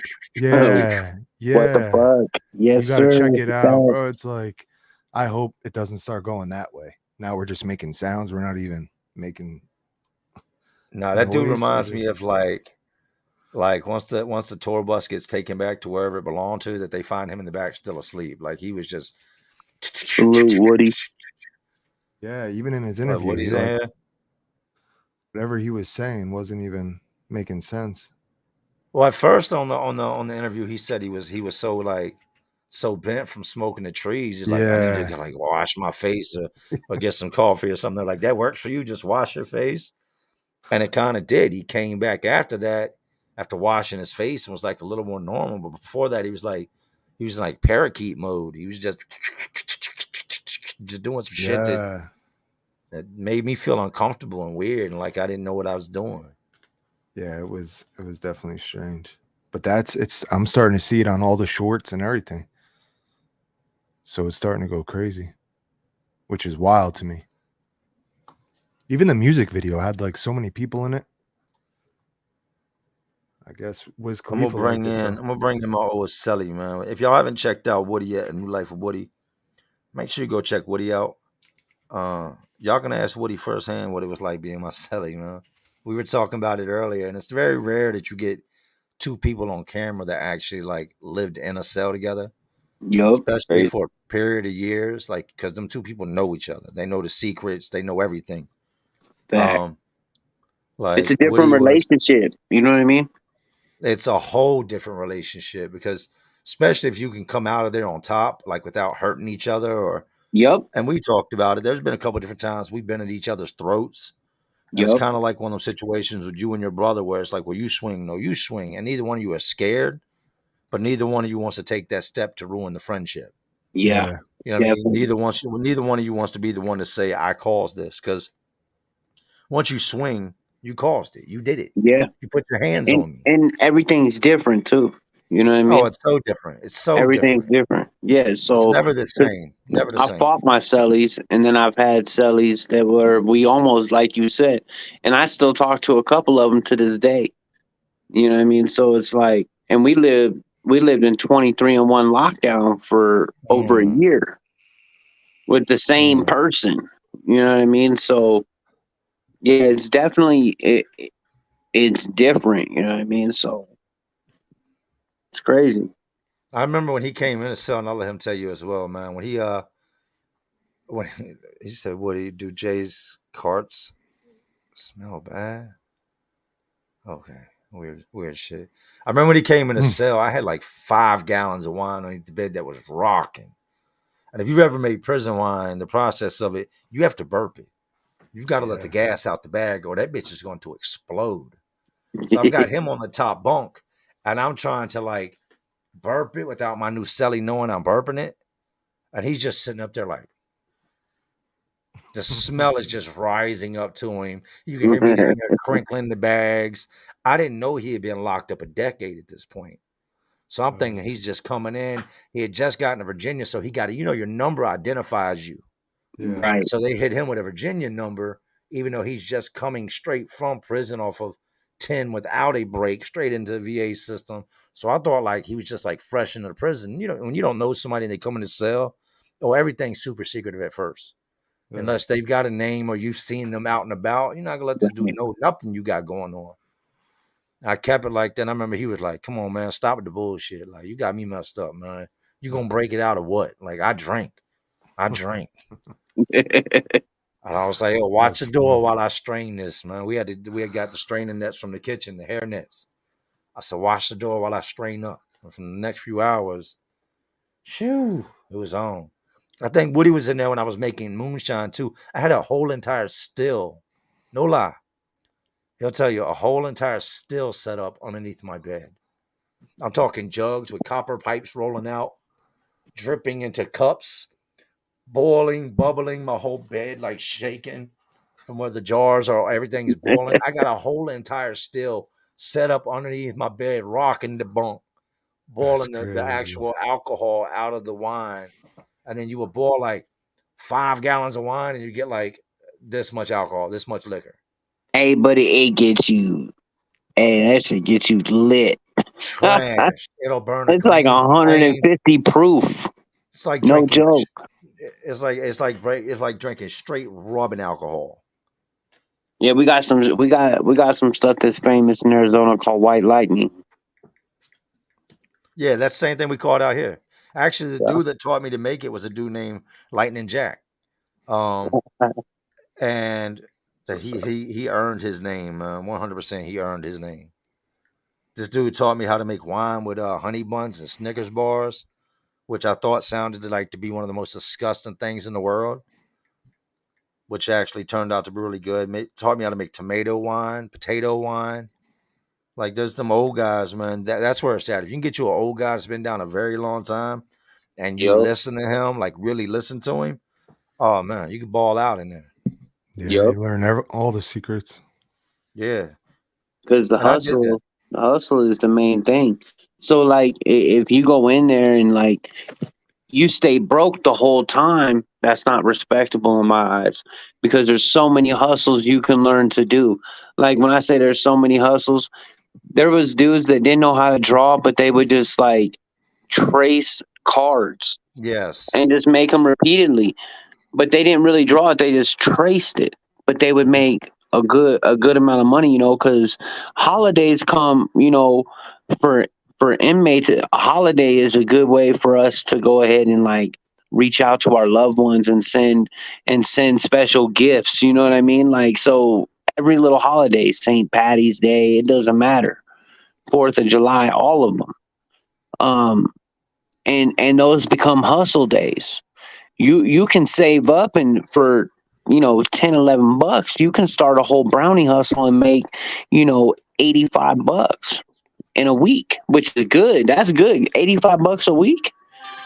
Hey, Oh that's not yeah. bad. That's not bad in there, especially if you're just taking care of yourself. You know what I mean? But Yeah. most of the time you're looking out for other people too. You know what I mean? Because you're never gonna let somebody go hungry. So, but I'm just saying, like, there's all kinds of hustles. So, like, oh darn, I don't got nobody sending me a bunch of money. Well, you can learn to draw. Anybody can learn to really draw. Some people have just been doing it since they were kids. I've been doing this since I was a kid, so I've always been able to draw. So I didn't really have to learn how to draw at all.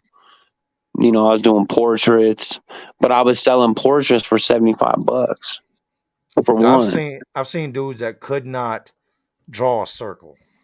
Like they could not draw a circle, but they could take a Right? tattoo gun and trace a Yes. pattern. And as Yep. long as they could see it shaded on the pattern, Yep. they could duplicate it. But if you erase Yep. the shading off of it, oh, they're about to tear you up. They're about to mess you up real Yeah. bad. Yeah. Yeah, for real. Like you would bring them a blank pattern, they'd be like, "Oh no, you got to take this and get it shaded." Like you're an Yeah. artist. No, I'm a guy that traces and duplicates what I see. Right. Yeah, straight up. So there's like all kinds of hustles, and doing tattoos is obviously that's the big hustle. If you can That's get good huge, at man. it, you're good. You're gonna have whatever you need in there. You know what I I mean? stayed So strapped. My Definitely. last 2 years, I got to where I didn't even want commissary anymore. I said, I'm about to go home. I need that real money. Like if you yeah, want to if you need street to something, street. you got to street to street or have your people send it straight to my books. Or Otherwise it green ain't dot. happening. Here we go. Here's Woody Wood. Woody Wood, what's good, man? Man, what's going on, fam? How y'all doing? What's going Hey, on, Woody? How are you? salute, man. Hey Woody, I'll let you take it, man. You tell them, I'll let you tell them about our first night in the cell, man, and you coming into the cell. Man, it was I had to feel you out at first, right? I didn't know who you were. So like, I'm chilling in that shit. So it was different because like, I ain't been in the VA vibe in a while. So like I remember I had called you Jit and I got a bad vibe because you ain't understand what Jit means. Yeah, I was So, ready. I thought you was disrespecting me. no, it's just like you was younger than me. You was Well, younger I than didn't me. know So what jit was. So when you was like, "What's up, jit?" You know what I mean? Like this is a word I don't know. So instantly it's gonna raise an eyebrow. Like, what did you like?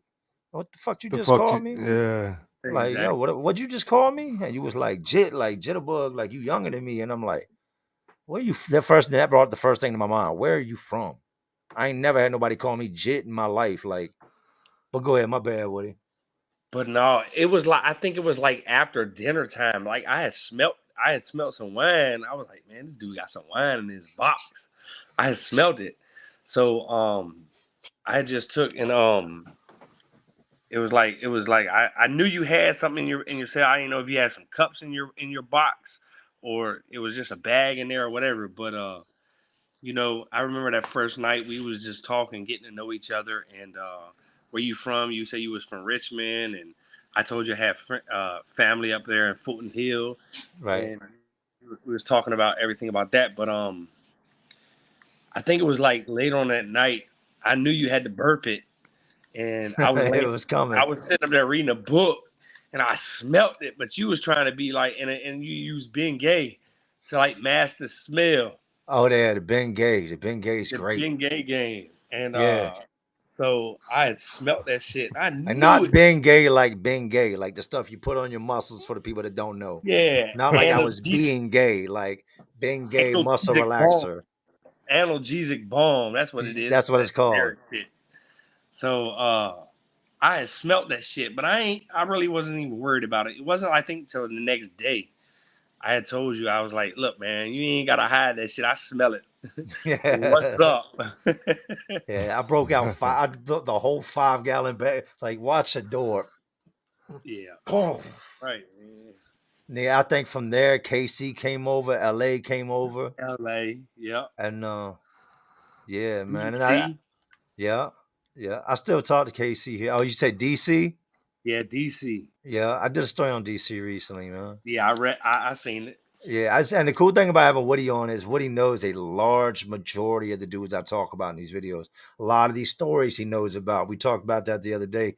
He's like, it's cool to like be able to relive it and be like, damn, I know about that, and I know this dude, and I remember this situation, and I'm like, it's good, man. It gives me somebody to relate to. And we have a lot of common friends that are still locked up there that we Yeah. still talk to. We talk to on three-way sometimes.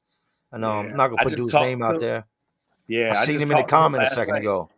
I seen him in Yeah. the comments, but I didn't want to, Yeah. I can't just talked to him respond to it yesterday. because he's locked up and he's on a prison jack. So I just got to kind of see his comment as it scrolls by and be like, there my dude is. But for anybody that's I want to do this real quick. Anybody that's going through anything, I talked to this man. This man's never coming home. Been locked up since 1978. He went in. I think he said he was 14 years old when he got locked up, and there's no possibility that he will ever get out. Just turned down for his I think it was like 30-some parole. Yeah, just got turned down again, man. I talked to him the other night. I said, wouldn't it be crazy if you got out? You know what he told me? I'm never getting out of prison, Jay. That's just what it is. I will die in here. Yeah. And I seen him. We were talking, and the guy I remember seeing, I got pictures of him in my photo album. The guy I remember seeing compared to who I'm looking at now, so much time has passed and so much has happened in my life and so much has not happened in his life. If that makes sense. His life is just a revolving door of all the stuff I talk about daily, man. So before y'all get out there and do something stupid, think about that. Think about never coming home. No, nothing. The only thing you got to look forward to is possibly a visit or a good hot dog or chicken tray. That's your life. Yeah, because he don't eat no meat rock. I can tell No, you that. He ain't even going to chow hall 99% of the time. You know how he is, don't. man. He don't. They got over there. Hey, I give you $2. You bring me yours back. You know what I mean? He was built like that, old school. Damn. But yeah, man, life is good, man. I got mad love for this dude, man. You good people, Jay. You know, I try, Woody. yeah. I just try to be me. Like, you know me. I just try to be me. And I think that's what that was the recipe for success, man. I didn't come on here pretending to be somebody I wasn't. I didn't come on here lying. I didn't come on here pretending that I was unbeatable or that, like, just be yourself. They're either going to love you or they're going to hate you. Yeah, man. But don't make them love you for being somebody that you're not, because when they find out that you're not that person they fell in love with, they're going to hate you. Exactly. So Definitely. just be real to yourself. The internet is undefeated. If you said it, it's there. And you say something different, please believe somebody's going to start comparing notes, and it's only a matter of time before they're going to be making videos on you. Exactly. So when you're telling the truth, you don't They have to remember think about everything. it. Yeah, you don't have to think about the truth. The truth just flows like water. Yeah. But when you lie and then somebody asks you about that situation again, it's going to change. Yep. And then it's going to change. And then it's going to change. And it's only going to be a matter of time before you go from being loved by everybody to being known as one of the biggest liars on the internet. Same thing to make you laugh or make you cry. Exactly. You don't want that life. I don't want to wake up tomorrow and 300 some thousand people hate me. And everywhere I go, people, instead of wanting to take pictures or say, what's up, point at me and say, you're a liar. You know what I mean? Right. Like, so just be careful of what you're doing here. And if you ain't got nothing to talk about, don't talk. Just listen to others, man. Definitely.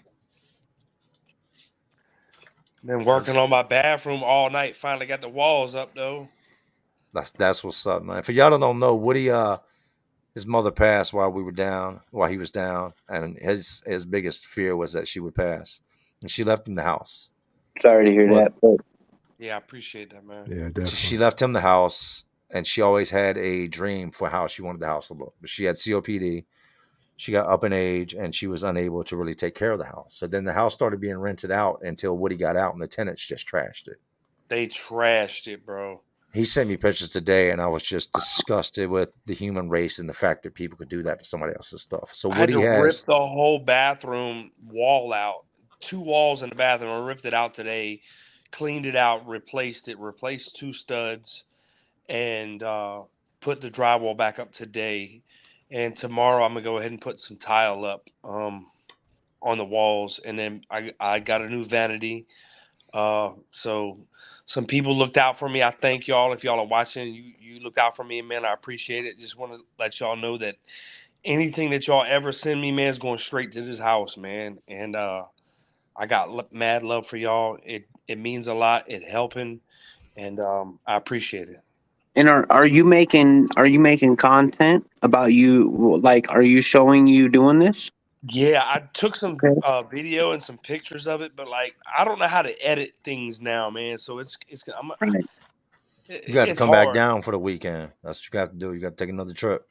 I'm going to. So yeah, I'm Your definitely. laptop's sitting in my kitchen right now. I know I left it there, bro. Yeah, So just you send need it. to take another trip down here. And like the last time he was here, I got him set up and just gave him the basics, the ropes, how to get a channel.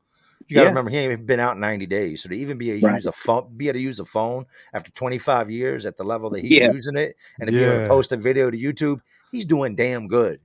Oh In yeah. my opinion. You know what I mean? I couldn't post a video to YouTube 90 days after getting out, and I did it 10 years. Yeah. So now I've got to teach him the whole, just get him the basics of editing. And from Yeah. there, Of it's course. like with all of us, it's self-taught. From Yeah. Yep. there, you learn little tricks on your own along the way. It's, Like you'll do something like, wait, how do I do that? And you'll Yeah. back up and you'll master that. And it's just, but somebody like, especially with you being gone that long, I'm definitely gonna have to show you just the basics to get you in there. And from there, you'll take it off. Everybody's got their own style of editing. Everybody. Nobody's editing is identical to the next man's. Everybody's got their own way of doing it. Nah. It's all trial and error. You'll figure it out. Trial. Exactly. I downloaded a couple apps and I was looking at them earlier, and some of them just seem foreign. I'm working with the Adobe one, so that seems pretty like straightforward. So I'm gonna try. A lot of them will really walk you through it and do like a little tutorial on certain Yeah. things. So yep. Yeah. And then you can watch YouTube videos on the same program you're using. Yeah. Definitely. That's what Jay told me tonight. He told me the same thing tonight. Yep. Yeah. You can use YouTube for everything. Everything. Yeah. Everything. It's Exactly. crazy. How you doing, myself, brother? Woody, how you doing, brother? Hey, what's going on? What's your name is, man? Hey, my name is Dylan, man. I'm from Florida. My YouTube is New Age Plug, man. I love your story. Maybe one day we'd like to have you on either the pod or, something if you want to, I You love the just story. reach out, man. Reach out, man. I'm at New Life with Woody at gmail.com, man. So just hit me up and I got you. Yeah, He's got a I know. crazy story, man. Definitely what y'all want on. Go ahead. Yeah, definitely. Yeah, New Life with Woody at gmail.com. Send me an email, man, and we'll link up. That's for sure. Yeah, man. You done time in Florida? Nah, man. I've done, juvenile time and then like couple days in the county jail. Nothing, no big time, bro. Yeah, man. I'm working on a video now, man. I got it on pause. It's gonna be titled "From Life in Prison to Death Row." Man, it's a dude I knew in prison. Nice. He ended up a life sentence, and now he's on death row.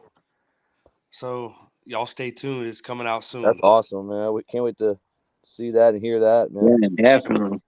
The channel's the same as the email channel Yeah, name. exactly. Okay. New Life with Woody at gmail.com. Yeah, the channel's New Life with Woody. Yep. Go over there and subscribe, man. The man is legitly, he takes, and I'm not, this is no hoax, no ploy for money, not asking y'all for money. You do what you do.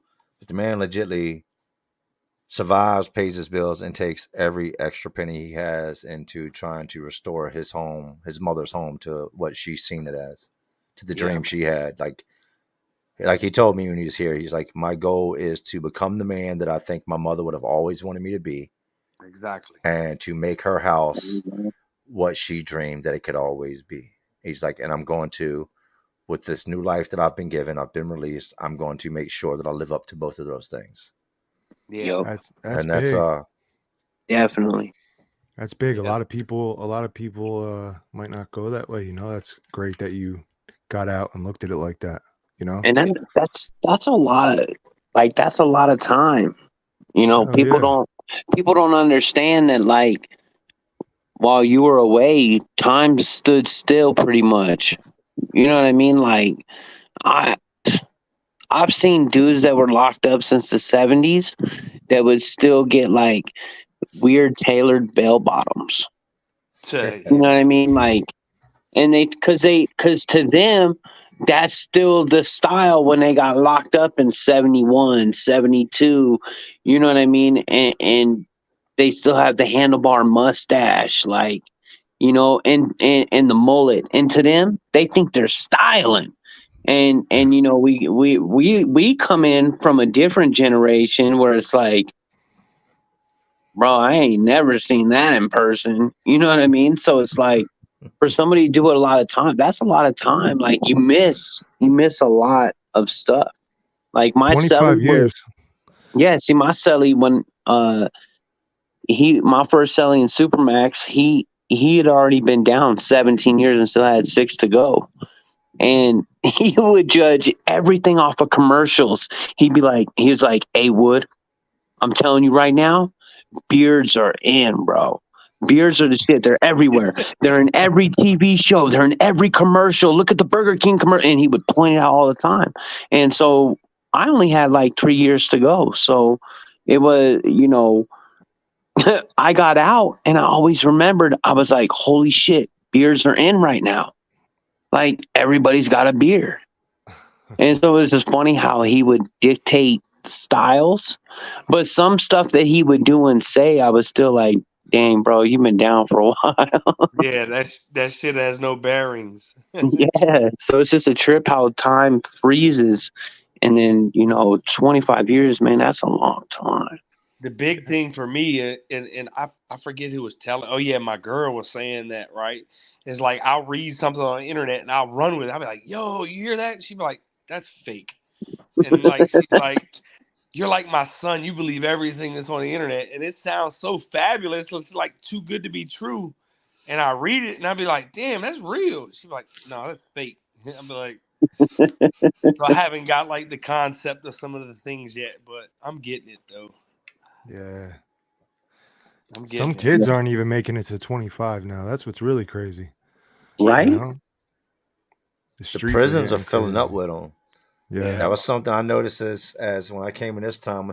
When I first started doing it, I was the youngin'. Like I was the young buck in the crowd, right? And it was like I was like one of the few young dudes surrounded by a whole bunch of older men. And then as the years progressed, I realized like you had your old guys, but you had a whole new wave of like guys between the ages of 18 and 25. And if 10 new guys came through the door, about 7 of them were guaranteed to be under the age of 25. Exactly. And that created an environment in itself that's like a giant boiling pot. Like you got dudes in there that cannot even grasp the concept of how much time they've got or what they've done. And they're gang banging and they're robbing and they're extorting. And it just makes for a very dangerous, hostile, and chaotic environment.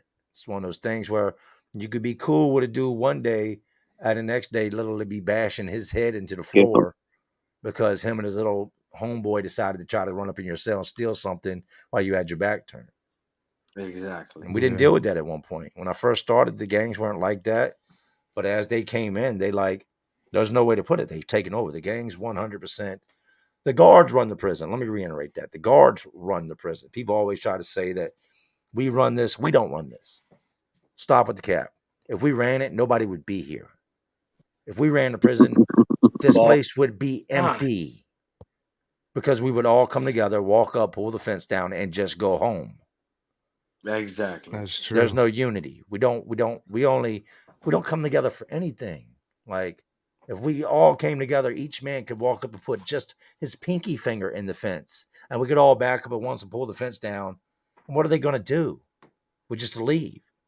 The guards run it, but as far as like with the inmates go, the gangs run it. They didn't always. At one time, it was the man that put in the most work ran it. The guy that was the toughest and that would bleed the most or cause somebody to bleed the most runs it. Now it's a numbers game. Now it's all about who's got the most numbers, man. Back in the day, it was city against city and area against area. It was like Richmond against Tidewater against Northern Virginia. You know what I mean? It was just different back then. You know, I call it. I like to say it's the Lil Wayne gang because when Lil Wayne came out, that's when the gangs came out. You know? It's been what? No, it's been way before Wayne, man. It started back in the 90s. You got to think Snoop was banging Crip. Even Pac and Suge, boy, you were rocking them red bandanas and the videos. It's been around for a long time, but as far as being glamorized, the last 10, 15 years, it's become kind of almost like Nikes. You know what I mean? It's like you see it in the video and it's just normal. It's part of the apparel. It's part of this is what you got to do to be this way. So they are pushing it, but it's been around for a long time. I think the kids are just now catching on to it and wanting to mimic what they see. And that's why the prisons are filling up with so many young dudes. See, They and really believe that shit. it, it They really it's believe so it. it's so different because you guys both did time in the same place, and then Woody, you did time in Florida. So it's like I'm coming from Arizona, where everything has been racially segregated since the late 70s and 60s. Yeah. You know what I mean? Like it was never, like, gangs were never taking over certain things like that. It was always, you know, the Woods, the Rasa, the Chiefs, then, and the blacks and etc. Like now uh, the Mexicans have like they have a blanket thing. It doesn't matter what hood you come from. When you come here, it's all, you know, under one roof. So everybody gels with each other. You handle those beefs outside Bathroom of, real quick. of the walls. I'm gonna let Ronnie in. I'm gonna use the bathroom real quick. All right. I'll be right What back. up, Ronnie? Hey, yo, Ronnie, what what you up? do? What's up, Ron? What you doing? Yo, Zebby, Salute, Ronnie. I'm gonna use the bathroom real quick. I'll be right back. I bet. Yo, Zebby, I tried to hit you up earlier. How you doing? Did you, bro? Where at? On the gram? YouTube and Instagram. Yeah, I was just seeing if you mind if we clipped up that live from last night. Yeah, no, do your thing. All right, good looking out, bro. Do it, man. Yeah, I'm, for I'm sure. not. I'm gonna stay away from it. I think. I didn't want to clip it up too much. I just wanted to run it by him in case you know what I mean. I'm gonna put it on private. I just you know what I mean. I'm gonna wait for our actual 1090. I think it's coming soon. I'm gonna wait for our actual 1090 Jake interview on the YouTube streets, and I want Jay and him to be on a live too, bro. That'd be crazy. You know, we got to get Zebby. And he said if he can come up now, he said he can come up. He said earlier if 1090 will come up, shoot him the link. AZ, what it do? What up, Ronnie? Y'all Want me to hit motherfuckers him up? squatted up. What's the deal? Yeah, hit him up, Zebby. But I don't know, man. I think that Casamigos got to him last night, man. Oh, for sure. Yeah, he was having a good time. Yeah, he was. Kept it light, respectful. We ended it early. We were actually up late though. Listen, I got a lot of respect for him, bro. 1090 Jay, like Jay said earlier, bro. Yeah, he like tapped in definitely. Yeah, we learned a lot too. Like even after, bro, he chopped it up. What? How long? Another hour with us? Yeah, it was. He kept it a buck. You know what I mean? He kept it real, man. I respect that. For real, bro. He really did, bro. He really did. He's good people. He's cool. Tapped in. Jay Williams is a gatekeeper. 1090 Jake is a gatekeeper. Hey, Woody, do you know who 1090 Jake is? No, I haven't. No, I'm gonna look him up though. 1090 Jake. Yes, sir. He's He's from Florida. Well, Boston, but he did time in Florida. No, I don't know him, but I definitely gonna look up. But he got a channel. Yeah, he's close to 1 million. He's about to hit 1 million subs. Yeah, he is. Yeah. Crazy. Yeah, and I think Death is obviously a gatekeeper. I think he was the first gatekeeper. Oh, he's definitely a goat. Definitely. But Blood on the Razor Wire, I think he's a gatekeeper now. I think he got He's up. he's doing his thing, yo. Especially he's been crossing and doing Definitely. interviews with different people and whatever, you know, like switching it up. Have y'all noticed that? He had a huge jump too, Yeah. Have like y'all very quick. some of the nerdier guys that are doing prison content? They're kind of getting a little bit. I've been following one, bro. I was talking about getting him on the YouTube streets. I don't Yeah. want to ruin it yet, but he's a potential guest for next week or whenever you can fit him. Like, I got him down in April, bro. I already talked to him. His name is Ian Bick. yeah, that's the one I'm talking about. He did the food challenges and shit. Bro, he's pretty. He looks like a straight victim. I was like, yo, bro. But bro, you listen. Hey, I could tap just to tap in on what y'all saying. I could tap y'all in with Chad, man. Chad's good people. Like I've had a lot of like real like conversations with Chad, and he's a good guy. Solid Like dude. Yep. people tried to throw dirt on the man's name. It was straight garbage. It was straight not what it was. Yep. Chad is a good dude, man. He's a good father. He's a good husband. He's a good friend. And he has an awesome channel. His channel should have been blown past. I agree. Yeah, a lot of people, man. His content from he's been making content a while. Dude, from the thumbnails to the editing, Yeah, you can't even see the splice. Consistency. Go watch one of his videos and try to catch the edit. It's almost impossible. And as a creator, an editor, you pick I it up, watch get an things eye like for it. that. Yep. It's So- he's very big on the art of the product he puts out, man. And people need to do that, and they need to just. And he got his own style. It's consistent. Are you a fan of the new style, Jay? How they do it now? Like, let's example, the Dante show. I think that's a good example. How he edits, where it's obvious, is an obvious edit. You know, mine are obvious edits.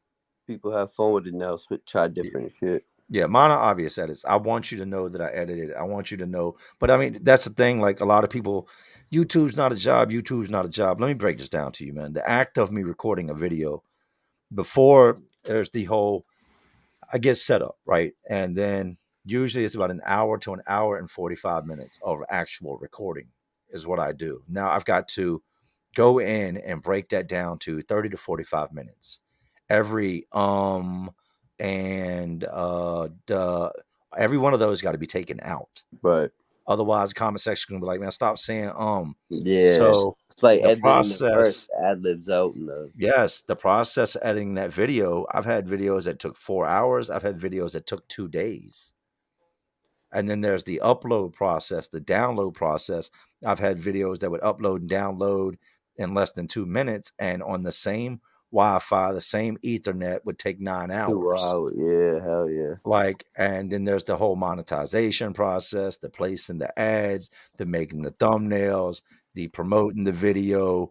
There's a lot that goes into it. It is a job. And for those that say it's not a job, I challenge you. I challenge you to create a YouTube channel, start posting videos on it, and prove me wrong. And be successful though. Because if it's not a job, if it's not a job, bro. If it's not a job, hit me back in 90 days and just send me a clip of a $20,000 check, and I'll be like, "You're right. It's not a job. Anybody." Yeah. Hey, me and New Age Plug were just talking about it on the podcast earlier. How we treat it like a job. We try to be consistent. Go every week with the podcast with topics and a certain time. You know, we treat it like a job, but we have fun with it too. You know, y'all are doing something, and there's one thing I do agree that you're doing right. If you don't like somebody for a personal reason, that's a reason not to like them. But don't just jump on a bandwagon. Right. Don't be a bandwagon rider. Like if y'all have somebody on the show and one person doesn't like that person, it's okay for that person not to like him. That's his right.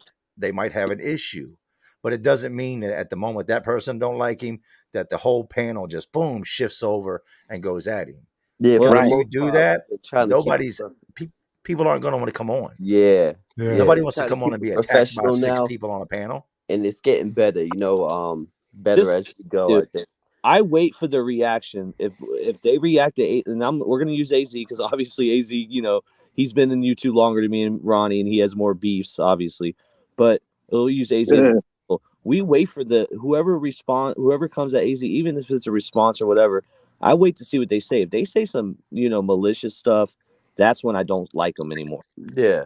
That's where I Yeah, but I always got thick encourage skin. everybody to always like keep do what you do. You know what I mean?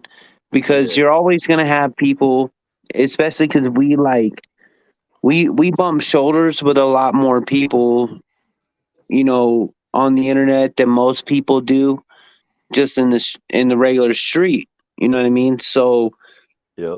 you're always gonna have people that like other people, and you can't really hold them to that standard. You know what I'm saying? Like, you can't sit there and be like, well, I don't like this person, so that means you shouldn't either. Now, I've come out and said stuff where it's like, if you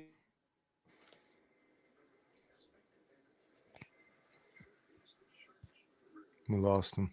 Did we lose them?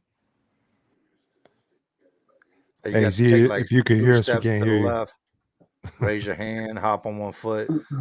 No, but I hear what you're saying though, bro. Oh, You can't hold the same person. You can't do that. I know, but I wait, bro. If they come and say some stuff I yeah. don't like, It's like, yo, we ain't perfect. We're a work in progress, but we're progressing. You know what I mean? Like, I try to maintain professional, but I ain't gonna be walked over at the same time. So there's like a line, like I've been hearing all day that Pino's upset.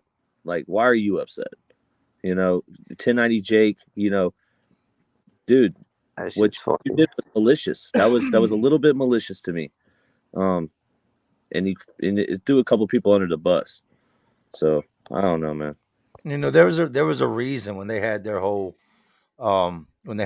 beef that I never spoke on it. And it was like I said in the beginning of this episode, it wasn't so much of what was right and what was wrong. People had drawn a line in the sand, and on one side you had 1090, and on one side you had Pinot. And that's what it boiled down to. It didn't boil Yeah. down to if you agree with this or you agree with that. It boiled down to if you agree with this, then you were rocking with him and you weren't rocking with him. You get what I'm saying? If that makes sense. Yeah. Yep. So me being an entertainer, me being a social media presence, I've got an obligation to stay true to the platform. And staying true to the platform means that I've got to be open to any and everything until it crosses me. At the moment me and that person have an issue, then we have an issue. But this is YouTube. DJ Academics he's gonna interview whoever he wants, 6ix9ine, you name it. Yep. You know what I mean? Yep. It doesn't matter. He's going to bring them on. He's going to do what brings views and what the people want. He's not going to put his personal, well, I don't like this guy, so I'm just not going to bring him on and just not get a check and not promote my platform. You don't do that. You know what I mean? You ain't got Some to. people do, but it depends how you move. Like, if Right. someone I rock with like genuinely has a problem, then I get it. But if it's something that ain't that serious, for the most part, we've had people on, we all don't get along. We'll talk about it. Like, we'll keep it professional.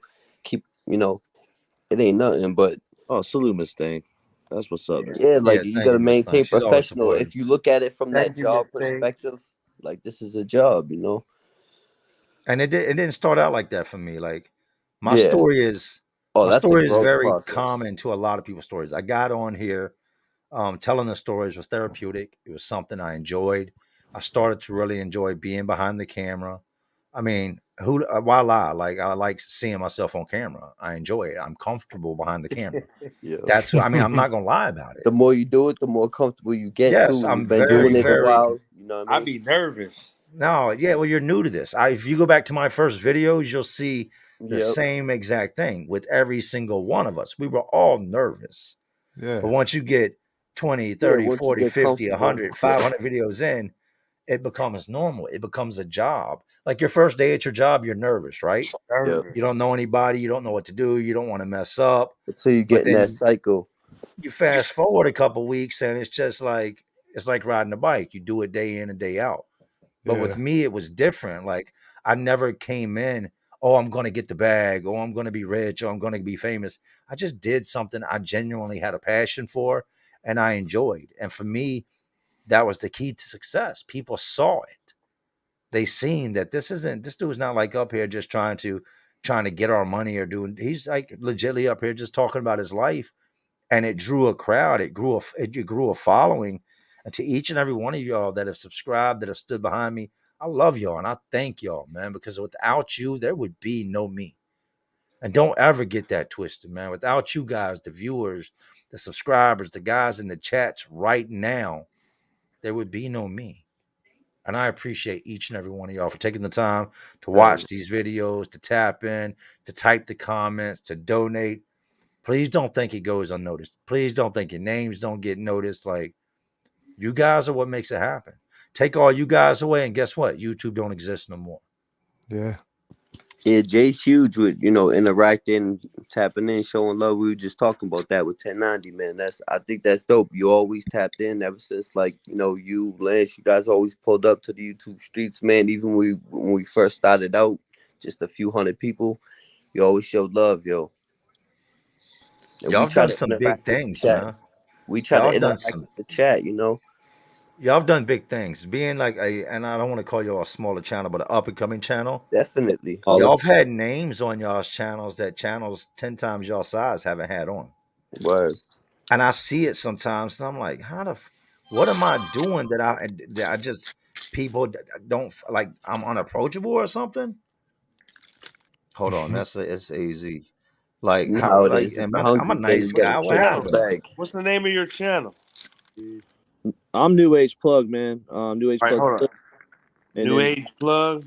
yes, sir. Yes, sir. I'm sub to you too. I did that while we were talking. Okay, cool. Appreciate that. And then Ronnie Blue Eyes down. Woody. Yeah, I'm Ronnie Blue Eyes. Ronnie Blue Eyes. Yes. Yeah, and these Yes, dudes do sir. this. They got a couple different podcasts. Um, they're consistent, man. One thing I gotta give them I'm with gonna what go they do subscribe.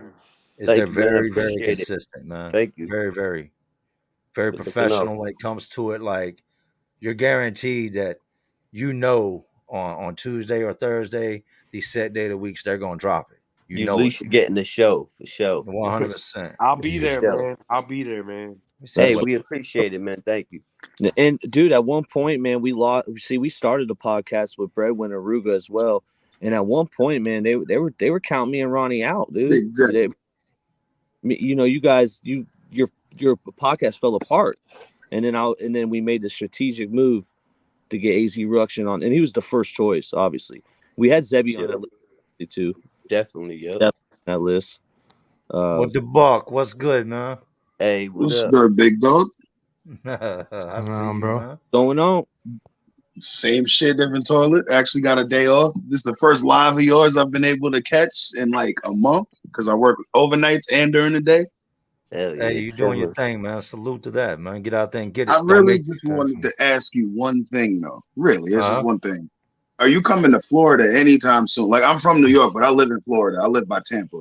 And I Yeah, just be wondering, are you pulling down here for anything anytime Hey, soon? when you say I'll be by down there 10, in the next few months, man. when Disney's you down there, so I got to take the kids. So I'm definitely 100% coming down. hey Okay. when you say by I 10, stay in you I ever heard stay in Riverview. Okay. Riverview? Okay, Oh, I'm from Riverview. I'm from Okay. Bradenton. We're fucking 10 minutes away. Oh, yo, I no lie, I go to Bradenton every single Thursday because I only Sarasota. my circle's super small. My only Hey, homie live in Bradenton. give everybody a exclusive of what Bradenton's like. What you experience.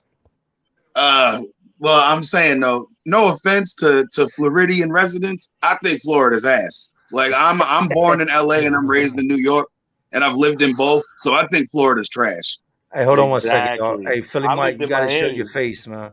I got to Oh see your face before I man. let you in here. You got a thumbnail. I can't let you in Yo, on thumbnail. even I got to Miami's see your kind of face. trash, but that's just because You know, like I grew up going to the city for no reason, going to Times Square for no reason, going to the Hamptons, and then in LA I lived in the hood, then I moved to Hollywood. So you come to Miami, it's kind of like whatever. listen, we don't count Miami. Real Floridians, bro. Real Florida crackers. I consider myself a Florida cracker. We don't count Miami. But dude, honestly, this is the thing. Like I think that saltwater, bro. There's something to do with that Gulf of Mexico, that West Side Florida. You know what I mean?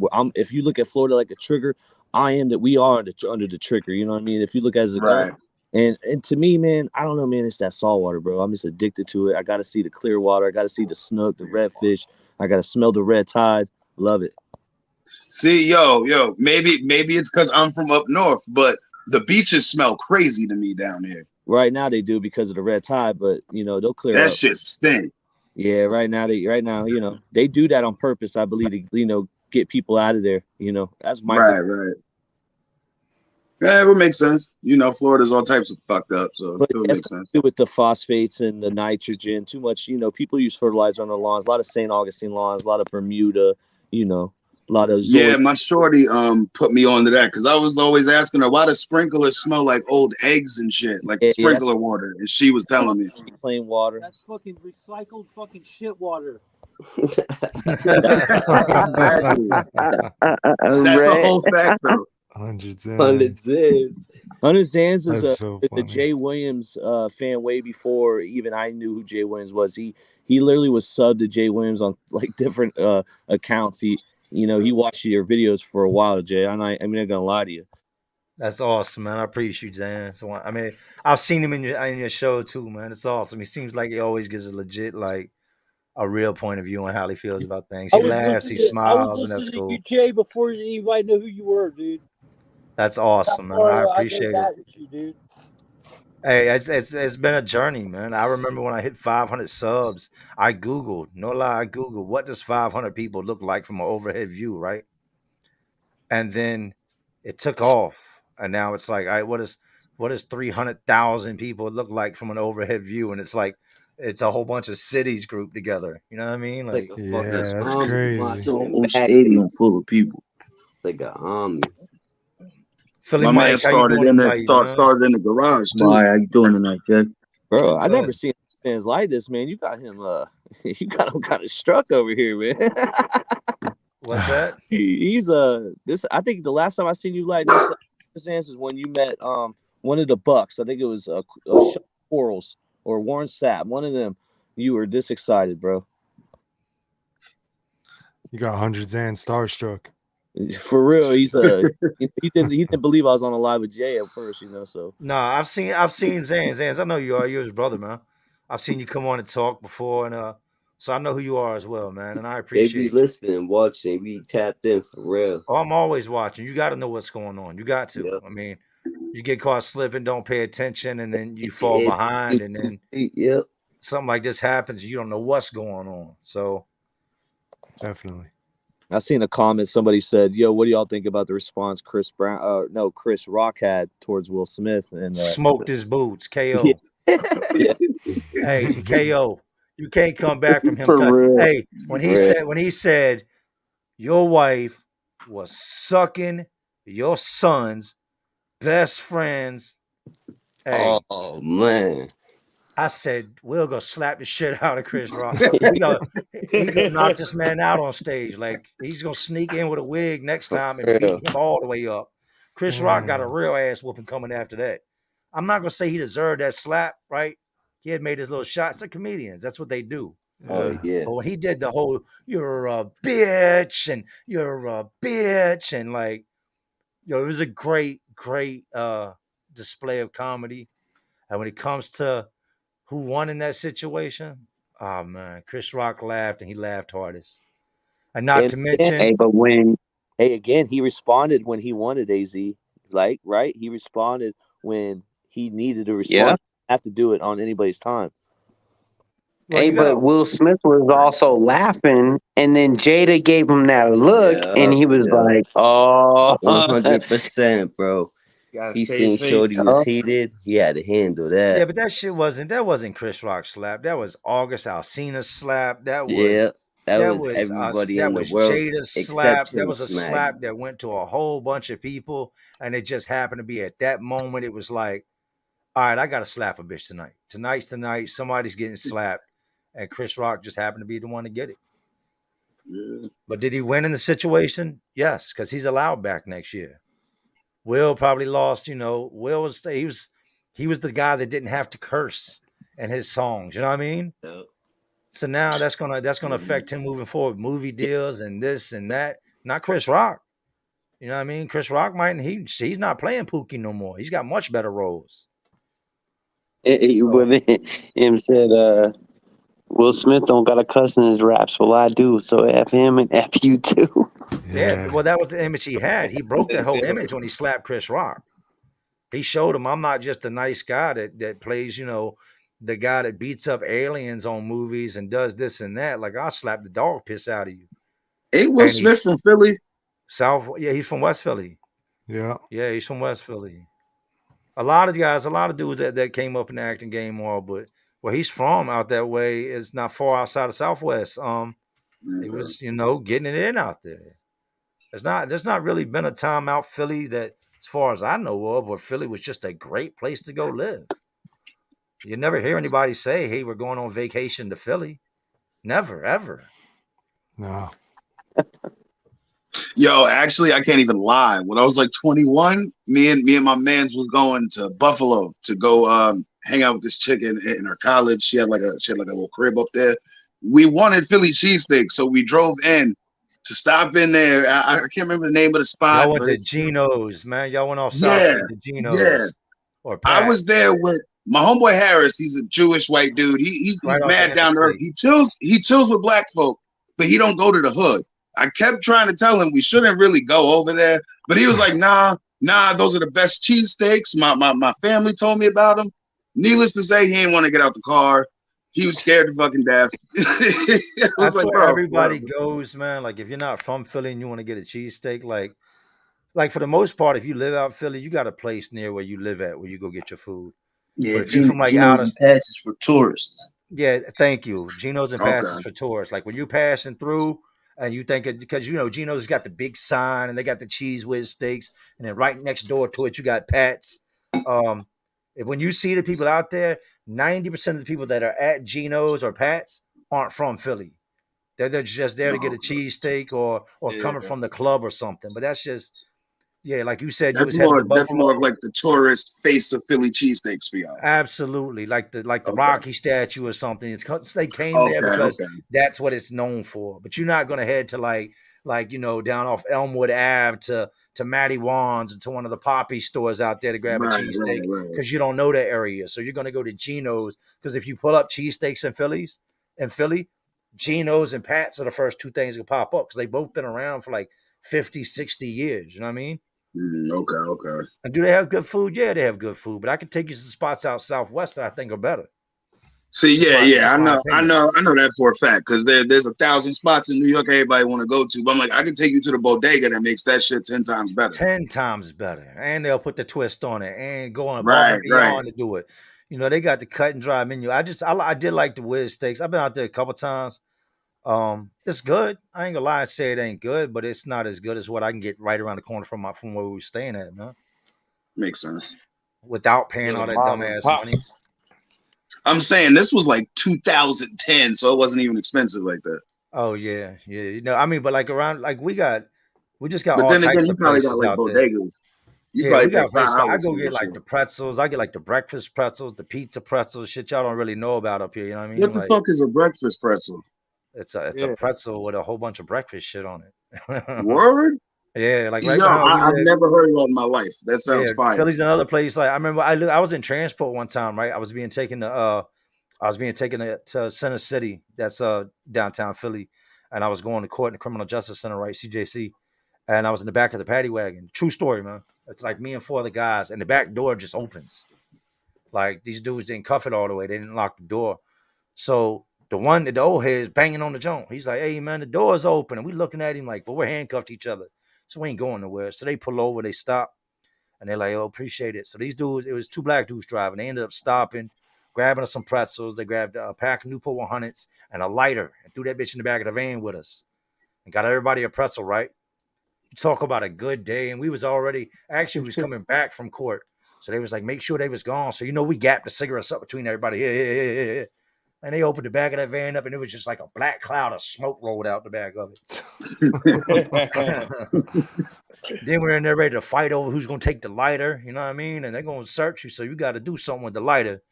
And I had a pair of Timbs on at the time. You could still wear your street shoes in. A lot of people don't know the Timbs got a little metal piece in the bottom, like inside underneath the sole. If you pull your sole out the Tim, there's an arch support made of metal. So I Yeah. was like, fuck that. So I pulled the insole of my shoe out, took the arch support out, gave it to another dude, and put the lighter in the boot. And yo, that was a good time. And I never really was a big fan of the pretzels, but when you ain't ate them in a while, yeah, they're slamming, man. It was good. So Philly Mike, where you from, man? What part of Philly? I'm from Southwest. Well, I spoke to you a couple times in the comments about. I grew up with your man Brian when we was young, but that okay. was my You homie. was out there when I was out there. You was out there with JJ, James McClay, Jimmy Paul, and all them. Yeah, I know all them. You was out I'm there, from Doc. down like 65th and Regent, the other side. Man, Yeah, every time. but Last I time know we Jimmy came out, Paul and everybody. yeah, last time we came out, me and Brock came out. We was in the big green excursion, man, with the 23s on it, and Yeah, yeah. a whole bunch of shit popped off between JJ and his little brother. Trooper. Yeah, yeah, and over some shit with that happened. I want to say I don't know. It wasn't Doc because Bry ended up fighting Doc. It was JJ and his cousin had robbed Philly, man. It was just a whole bunch of wrecking. This was like a year or two before James McClay died. You know, he lived right over there off of he lived right across from what's that little ass bar, man? It was right overside Gould Street. I can't think of it right offhand, man. Oh, what? The Greenway Tavern. Was it Greenway? It's closed now. They had the little pool tables in there. You go in there and buy the 40s. They had the little small pool tables and the full size pool tables. The Hut. Oh, the Hut. The Hut. The Hut. The Hut. That's what it was. We Yeah, the lived. Hut was on. It was on Greenway, but yeah, Yeah, yep. yeah. And you remember James McClay lived right across. Remember the place he lived in? Like he lived Yeah, directly across from the Hut, right there in the alleyway. the apartments, and you go Yep. to the little alleyway. Yeah, and I used to tell people, I'm like, his apartment was in an alleyway. And they Yeah, couldn't like picture what I'm saying. I'm like, no, you had to dip in the alleyway, and then at the back of the alleyway, there was an apartment in the alleyway. But that Damn. was the last time I was really up there, man. I was around them, and then when I was knocked, I heard James McClay died, Jimmy Paul died. I talked to JJ not long ago, man. I don't know if you remember JJ. I'm talking about. Dad was Shellhead. yeah. I know JJ. Yeah, so yeah, I Yeah, called my. I ain't been down there in a minute now neither. I live in Chester County now. So I Okay, had to get good, up out the hood. good for you, good for you. Stay alive, man. Stay alert, stay alive. I was Oh, born yeah. in Allentown. Yeah, I caught my first case out there. Me, Brian, Mike Baker. I Baker's my called. cousin. Okay, yeah. Tell Baker I said what's up.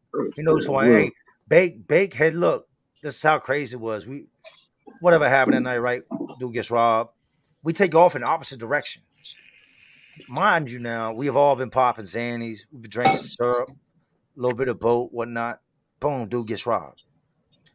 They catch us all in different directions, different areas. They bring us back to the car, and Bake is like, he's boated out his mind. Like, you told on me, bro. They caught me 3 blocks that way. Like, how the hell I tell on you? I'm over here beside a dumpster, taking everything I got in my pocket, stashing it because I know I'm too drunk to get away. I'm going off the pills, so I know. Like, I run out the alley. The cop, she hits me in the nose, boom, with the walkie-talkie, breaks my nose, lays me out. So they bring me to the joint and put me in the back. Bri comes back on the bike to check on us, because I just got to Philly. I ain't really know nobody. And they snatched him up. Me and Baker argued the whole time. We was in the back of the cop car. Then when we got to 55th and Pine, they kept us separated. And then we got the CF. Some shit transpired there. And I think we talked one time after that. And then I heard that he caught the case. He caught another case before that one. And then he caught this one that I think pretty much laid him down, man. yeah, the first joint that really put him up when he took the beer distributor owner's truck with the kids in the back. He Oh didn't no, yeah, on realize the they high was in speed there. chase with the little Asian kid in the back. Yeah, Hey, he they had drove. their truck warming up. He took it. He didn't know the kids was in there. Yeah, he drove through Southwest in it. I lived off Tillman in Allentown. Okay. Where at? Off Tillman. You said in By the Allentown? thrift store. Yeah, by the Yeah. thrift store over there.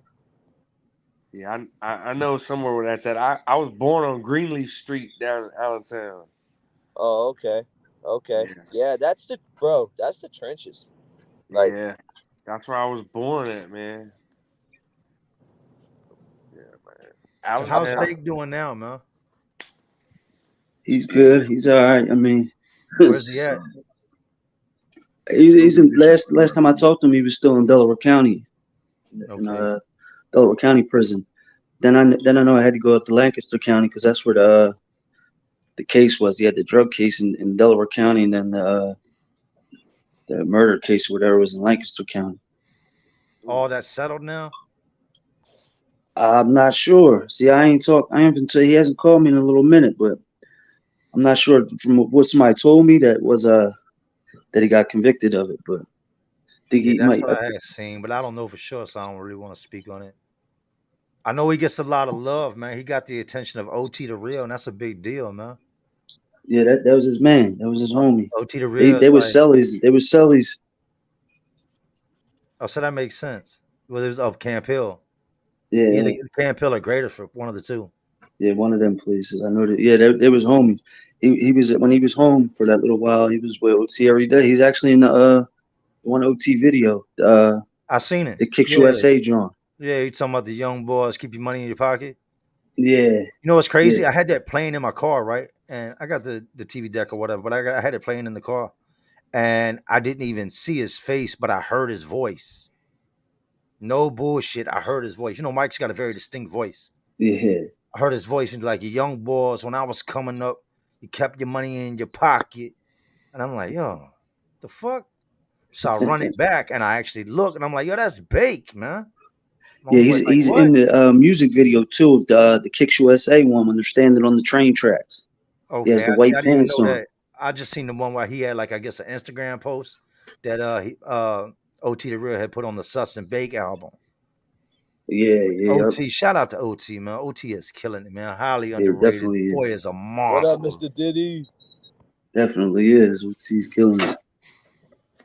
Well, it's good to hear you made it out of Philly, man. Not a lot of dudes do. As they were like when we started off the conversation, it started off with like 70% of the people we ran with are now gone. And that's just common out there. That's why when people ask, do I go back to Philly? I say, for what? Yeah, I try not to even go down. I lived there my whole life. I try to stay out. Only time Yeah, I go there is to visit family. that's it. That's it. And when Brian gets out, um, he just got shit, man. He's been wrecking a lot, like a whole lot of fighting. He was at a place where it was like most of it. He was at this place called Indian Creek, where it was a YO camp. Most of the dudes there were like between the ages of 17 and 22. And you already know he's a hothead. Yeah. So I'm talking. He was wrecking 7, 8 times a day, and that's not for the Dang. internet. That's the truth. Like he was wrecking with broken bones in his hands, and he had took some teeth out of a dude's mouth, man. Like shit got real up there real fast. And you know it's bad when they ship you because everybody else is scared of you. So the rest Yeah, of the that's crazy. compound got him up off there, man. And now he's at Sussex. He's laid back. He's bidding. Got a couple more years, and he'll be home, man. But Yeah, I it definitely definitely tell sounds you like. I still mean, what's up, man. I haven't talked to Bryce since we was young, since before he even moved out to Virginia the first time. But before that, we was together every day. We was homies when we was young bucks. I used to stay in his house all the time, that corner house on Doro Street. Yeah, right on the corner of the door, right across from the park. Yeah, Yeah. yeah. His pop used to call me Mayor. That was my. Oh yeah. So rest in peace, Jimmy, man. Yeah. That was a Yeah, great thing about Bride's house. You could come out and then you could cut straight down the steps and go straight over to the bleachers. You know what I mean? yep, Like yep. he did have the great house right on. Then right down from door you had Carol. And that's where everybody like Shawnee and all them would always be posted up on Carroll Street. Jimmy Yeah, Paul's sister, I think Jimmy Paul's sister lived on Carroll Street. Trying to think who yeah, else. It was a couple yeah. people lived You out know where there. Jimmy Paul's pop lived at? That's the neighborhood where I lived in, down there off of Okay, Cobb's down Creek. in the bottom. Yeah. Down in the bottom. Yeah, we used to have to come through the basement, man. Jimmy Paul's pops wasn't feeling that shit. And you know, he'd snap all the way out. Oh, hey, he'd snap all the fuck the way out. Be trying to, you know what I mean? Act crazy on come in the basement, everybody freeze up, get quiet, and try to creep out the door real quick. Yes, it was good old days. Shit, I wish there was a neighborhood like how Southwest used to be. I would like to raise my kids in an area like that, but I mean, nothing Hey, compares to how it used to be. no, it was real, man. I loved it. I came out there and they embraced me immediately. We got to fighting as soon as we got out there, right? And I think that's what set the tone. Is I hadn't been there a full 5 minutes, And me, Bri, Jimmy Paul, and Shawnee was walking down the block, and we caught some wreck with some dudes. And I didn't know Shawnee, didn't know Jimmy Paul, and like just I'm feeding off of the energy of what these dudes got going on, and I can tell like this is op status. So I'm like, fuck it, bang! I take off on dude, right? And we run with the dudes, and they end up running. And from there, it was like I was locked in. It was like, oh no, you belong with us. You know what I mean? Like you're sure enough here. And then there was a thing where we like, and you can vouch, man, we fought daily. Like Yeah, there there was. were times we fought each other, but if you came from outside Southwest, anywhere, in between like, especially in between like 68th and 71st, oh, we were smashing you out. We were smashing you out. Yeah, it was. People used to rumble all day in Oh, Southwest that's every what we day, do. and We it'd be knuckle up. wasn't no gang shit. It was just different blocks. Just what you mean Yeah, would we wreck with went. other blocks. I remember we went all the way up to 71st one time. We actually was up there with what's the boy that was rap Brinks. We Jimmy went up there. Brinks. Yeah, Brinks was up there, and he had just caught the bus, man, and he got off on 71st. And we went up there to meet with him, and we got into it with some dudes up there. And one of my last like good memories in Philly was the night Brinks performed. He had just dropped that song with the Game, Pipe Down, and we went and met the Game. And after that, me, Brinks, his man Pizzo, if you know who Pizzo is, Yeah. um, we had a good night, man. And it was like the next day I got locked up, and that was it. I remember Jimmy. I remember Brinks. He used to live right across the street from Bryce Pop. Yeah, and then he moved. He moved out to South Philly. Got his mom a place after his pops died, and I went out there a couple times. It was all right. We catch the L out there because it was a little trip, and yeah, but Brinks, man, Brinks was definitely killing it. He was another that was underrated that missed his calling. Hoping Yeah, I that don't remember. happen with OT, man. Remember they had the stickers all over Oh, Southwest. Like, who the fuck is Jimmy Jimmy Brinks? Brinks? Yeah, yeah. And nobody knew it was a white dude at first. You know what I mean? He had that raspy ass voice. And when they found out that it was a white dude that had ties to Aftermath Records and this and that in the Game, he was like, "What? It's a white boy out of Philly rapping like that?" And he Yeah, was, man. He was killing it. He was on. He was tapped in with the non-brigade thing. You know what I mean? yeah, yep. Like everybody's listening. That's that Philly talk, man. My bad. I'm over here with talking with Philly Mike, man. Everybody else You're is like, I don't know what the good. fuck they talking about. I'm scrolling through my phone right now. That shit like listening to something on the History Channel, honestly. It It is, was a right? good time, man. It's one of those things like our neighborhood, you knew who would get down and who wouldn't. But for the most part, there wasn't many of us out there that wouldn't get down. Now you had some boys out there that hit much harder. Like Jimmy Paul was known for knocking dudes out and cleaning their clocks. Like you knew Yeah, if he you was had to one fight hitter him, quitter. yeah, you knew if you had to fight him that like you better try to get your thing off before he puts that meat hook on you because chances are you're gonna wake up and not know the fight has even started. And then you're gonna have to Damn. walk around with your eye, you know what I mean, with the big meat pack eye for 2 weeks. Cause I've seen him do some serious damage to dudes. Like we fight crowds of dudes and the crowd starts getting smaller, and it's because he's knocking them out with every hit. He's just swinging, and there's like 6 dudes on the ground. I'm like, damn, I'm glad he's with us. I remember he hit the Right? ball Shit. on New Year's on Second Street. Shawnee was about to rumble this old head, and Jimmy Paul just hit him, buckled dude's knees. He's on the ground snoring, literally. Yeah. Hey man, Shawnee stage stirring some shit up too, man. Yeah, he Fight was we like got that his into, whole life, even when he soon was as a we kid. soon as we got there, man, like after the first fight, we got into another fight. Shawnee was walking down the street by the school and he was running the stick down the fence. And dude come out and was like, hey, get the stick off the fence. And Shawnee picked up a hubcap like out the gutter and threw that bitch like a frisbee and hit dude in the forehead. Oh shit. And the dude like Damn. falls back and there's 2 beat cops coming around the corner like, hey, and we just take off running on them. And I'm like, man, come on, man. I ain't been here 30 minutes. We done got to rumbling. Oh boy, just got knocked out with a hubcap. The cops is chasing me. Like, I'm probably gonna end up in jail. And 5 days later, I caught that case with Bri and with your cousin Mike that sent me up on my first one, man. And I think Bake had just come off. That was 99. That was the summer of 99. I think he had just came off that high speed stolen car case. The man stole a truck and there was a kid in the back in the car seat.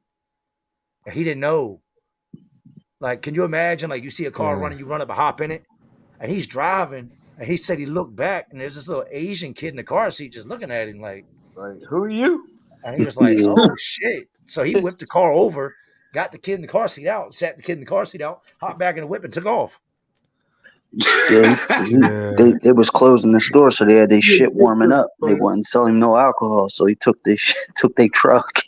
I remember he Oh told me shit. about it. Everybody's like, "Man, Bake come to the neighborhood riding in the stolen whip with like 10 cop cars behind him, hanging out the window, talking about something. What's up, though?" Yeah, he's They were waving, just hitting the horn and shit. everybody's looking at him drive down the block with like 10 cop cars behind him doing 20 miles an hour. You Yeah, know what he's I mean? laughing. Laughing, screaming out the window with the music blasting and the Johnny, and they're just looking like this dude's crazy, man. Yeah, he's throwed up. He was, man. The night everything popped off. He said it. Like, I'm gonna get in details, but he's definitely about it, man. He's a force to be reckoned with. And he'll do okay no matter what happens, man. He's built for it tough. He'll take care of himself, man. Yeah, I mean, he just did 16, and then when he was just home for a little while, he was doing good, working every day. He was staying with his mom and his pop, and him and his mom went through something, and he had moved out, and that's when he caught them new cases. So I tell people, Mm. man, stay away from people, man. Stay at home. Stay Exactly. at home. Call your homeboy on the phone. If he starts talking about wanting to do this and do that, hang up, man. I hung out, and you know what hanging out did, man? It laid me down for a long time. I don't hang out no more. I'm done with those days. I let the young boys hang out and they go do their bids. I'm good. Yeah. Yeah, I'm good. I ain't got no more beer than me. I can tell you that. That shit over with. Yeah, nah, I ain't got nothing in me. I'm too old for that shit. I like being able to come home and lay on my couch. Yeah, it's a good feeling, man. Especially you say you out where in Chester now? I'm in Chester County. I'm in Yeah. Downingtown. I mean, we used to go out there to steal four wheelers and shit. That's what we used to tell people to get their four wheelers and steal the dirt bikes. That same area. Yeah, it's definitely different from Philly, but it's only it's like half hour from Philly from Southwest. You ever miss Philly, man? Or do you? I'm not gonna say miss Philly. Do you miss the old days in Philly? I definitely do. That's what I was saying. I wish there was a neighborhood like that. I would like to raise my kids in a neighborhood like that. Shit, definitely make a man out of you. Yeah, man. Because when I like the difference between, I mean, just in 5 years from what it was like in '99, and then when I returned in 2004, it was completely different. Like it was a whole new world. Like like some blocks would be like you had people that had lived out there forever, and I come back, and Bry's dad's house burned down. You know that, right? The house on the corner of Dorset. Yeah, yeah, It burned down, and then Philly was locked up. So the city took it, man. His dad died, and that should have been his house. But because he was locked up and couldn't sign the papers, they took his house from him. Damn. Um, so he lost his pop's house, it was sad that he lost his dad, but then he lost his dad's house as well. And Damn. I heard they redid it and everything. But when we went back out there in '04, I linked up with JJ and them and Lil J and all them, and that's when Philly got to rumbling with Doc out front of Jimbo McClay's house.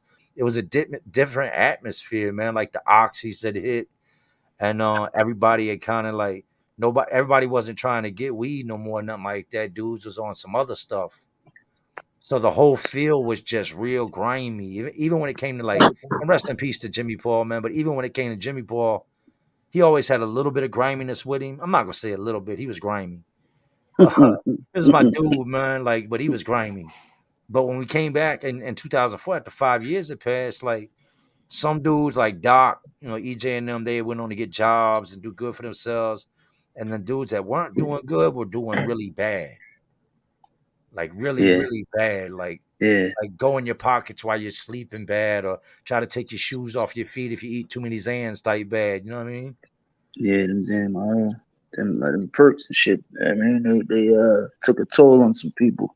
And it wasn't the perks at first; it was the Zans. When I left, I got on the case with Baker. I caught 11.5 to 23. Right, that was in '99, May of '99, May 9th, like a couple days before my mom's birthday, the day before Bride's birthday. We caught that case, so they sentenced me 11.5 to 23. Same with Baker, 11.5 to 23, and we did all that in the F. And so once I get out, boom, I bounce back to VA. I come back, I get locked up in '04 several different times. Made my way through, back to 55th and Pine, to the Pine Box, CSCF, House of Corrections. It was a whole different world. Just being out Southwest, it was a whole different world. I remember in the 90s, if you drop some trash on the ground, the old heads would be like, hey, man, pick that up. You know what I mean? Don't be throwing shit on the ground. They'd be out there sweeping the sidewalk. When I came through in '04, it was just dirty.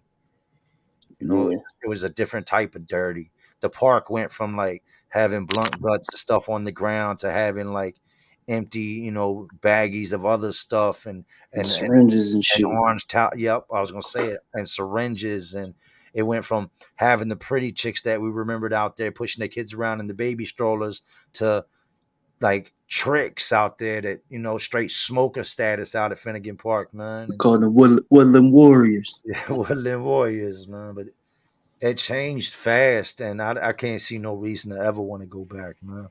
Never. And I don't last out Philly, man. I'm hot headed, and Philly's not a place you're gonna run around and be hot headed for so long before they put handcuffs on you. It's just too many cops lurking in the shadows, and too many opportunities to get locked up, and I don't never last out there. I've done more time in Philly. JJ was telling me this other day. He's like, man, I was born and raised in Philly. He's like, you done been through 55th and Pine. You've been through the Roundhouse, House of Corrections, CFCF, PIC, Adult Detention Center. He's like, you done made your way through all the joints out here in Philly, and I've been out here my The whole whole life and state ain't seen road. all that. The whole state road. So it's just what it is, man. Hold on, what the book for y'all? My I shit lost tripping. somebody. So AZ, what's good with you tonight, man? Oh man, I'm just chilling, man. Off work I tonight? thought, what's that? I see you off work. Yeah, bro. Yeah, I did. I worked where my morning job, and then did Grubhub till about like 8 o'clock. Word. So I'm off today, so I'm gonna enjoy that. yeah, definitely. Body feels like that bitch got ran over by a steamroller. Yeah, that's how I be Yeah, I feeling just every realized every time jumped an hour. every morning.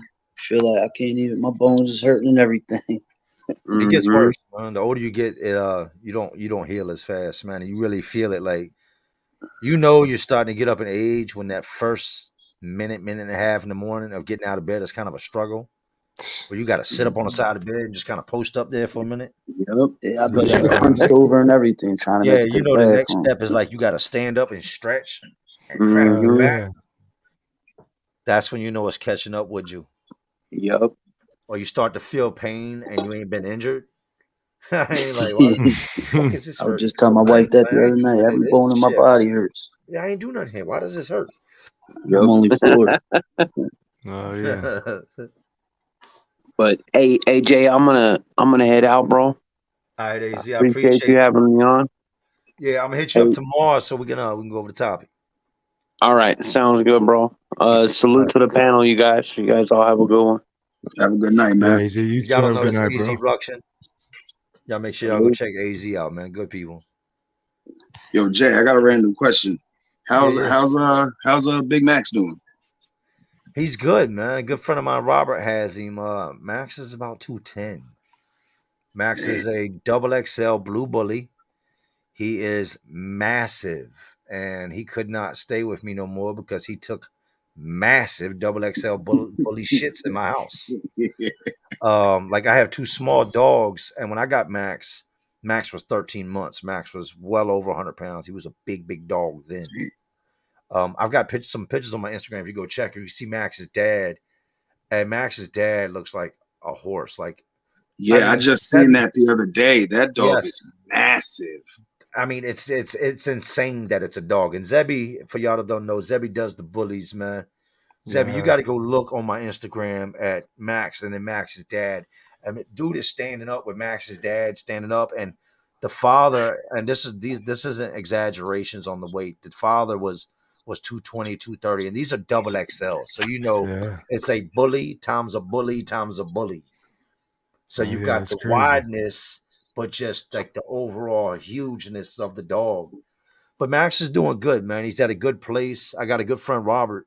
Anytime I would get locked up, Robert would take my dogs, man.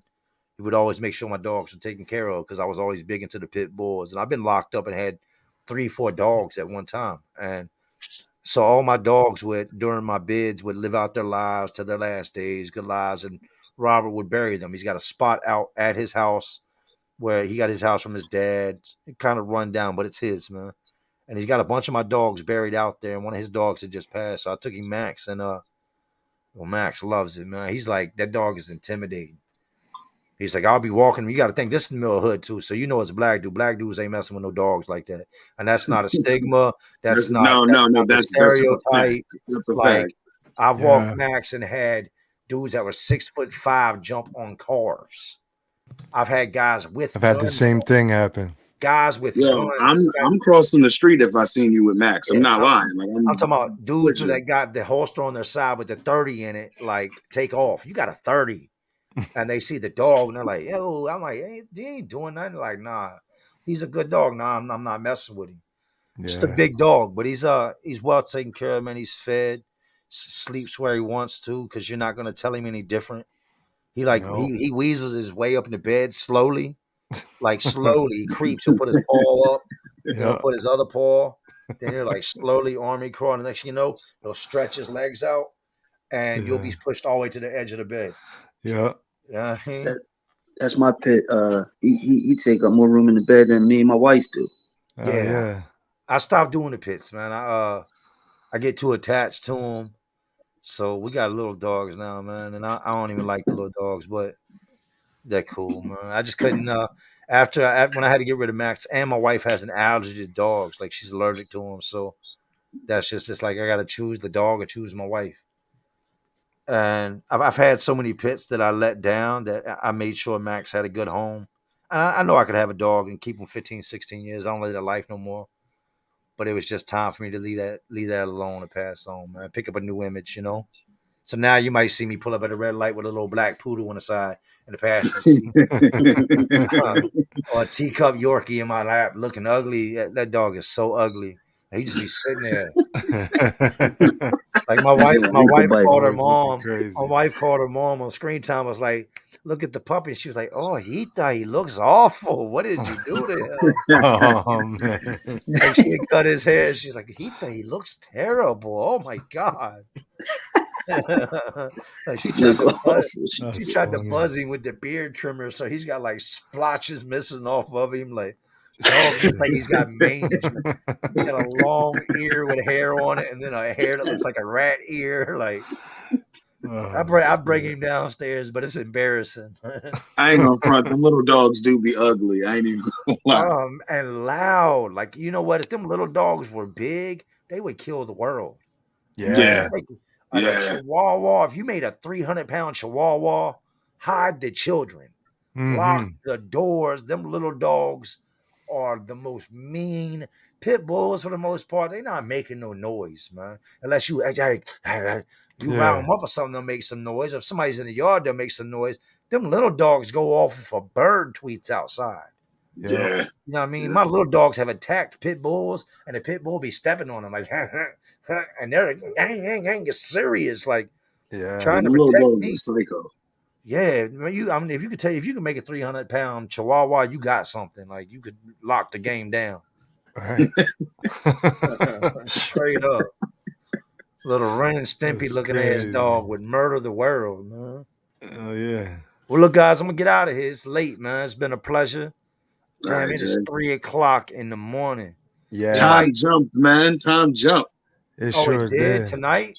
Yeah. I just looked up 5 minutes ago, and the clock on my wall said 2:15, but my phone said 3:15. Oh, what it? And then I checked my Xbox to make sure. My Xbox said 3:15. Yeah, no, it definitely jumped ahead because when I hit up Jake, it was 1:30, and then I just looked at the clock and I was like, "Damn, no way!" I did not. I didn't even know that was. I didn't know that was the night.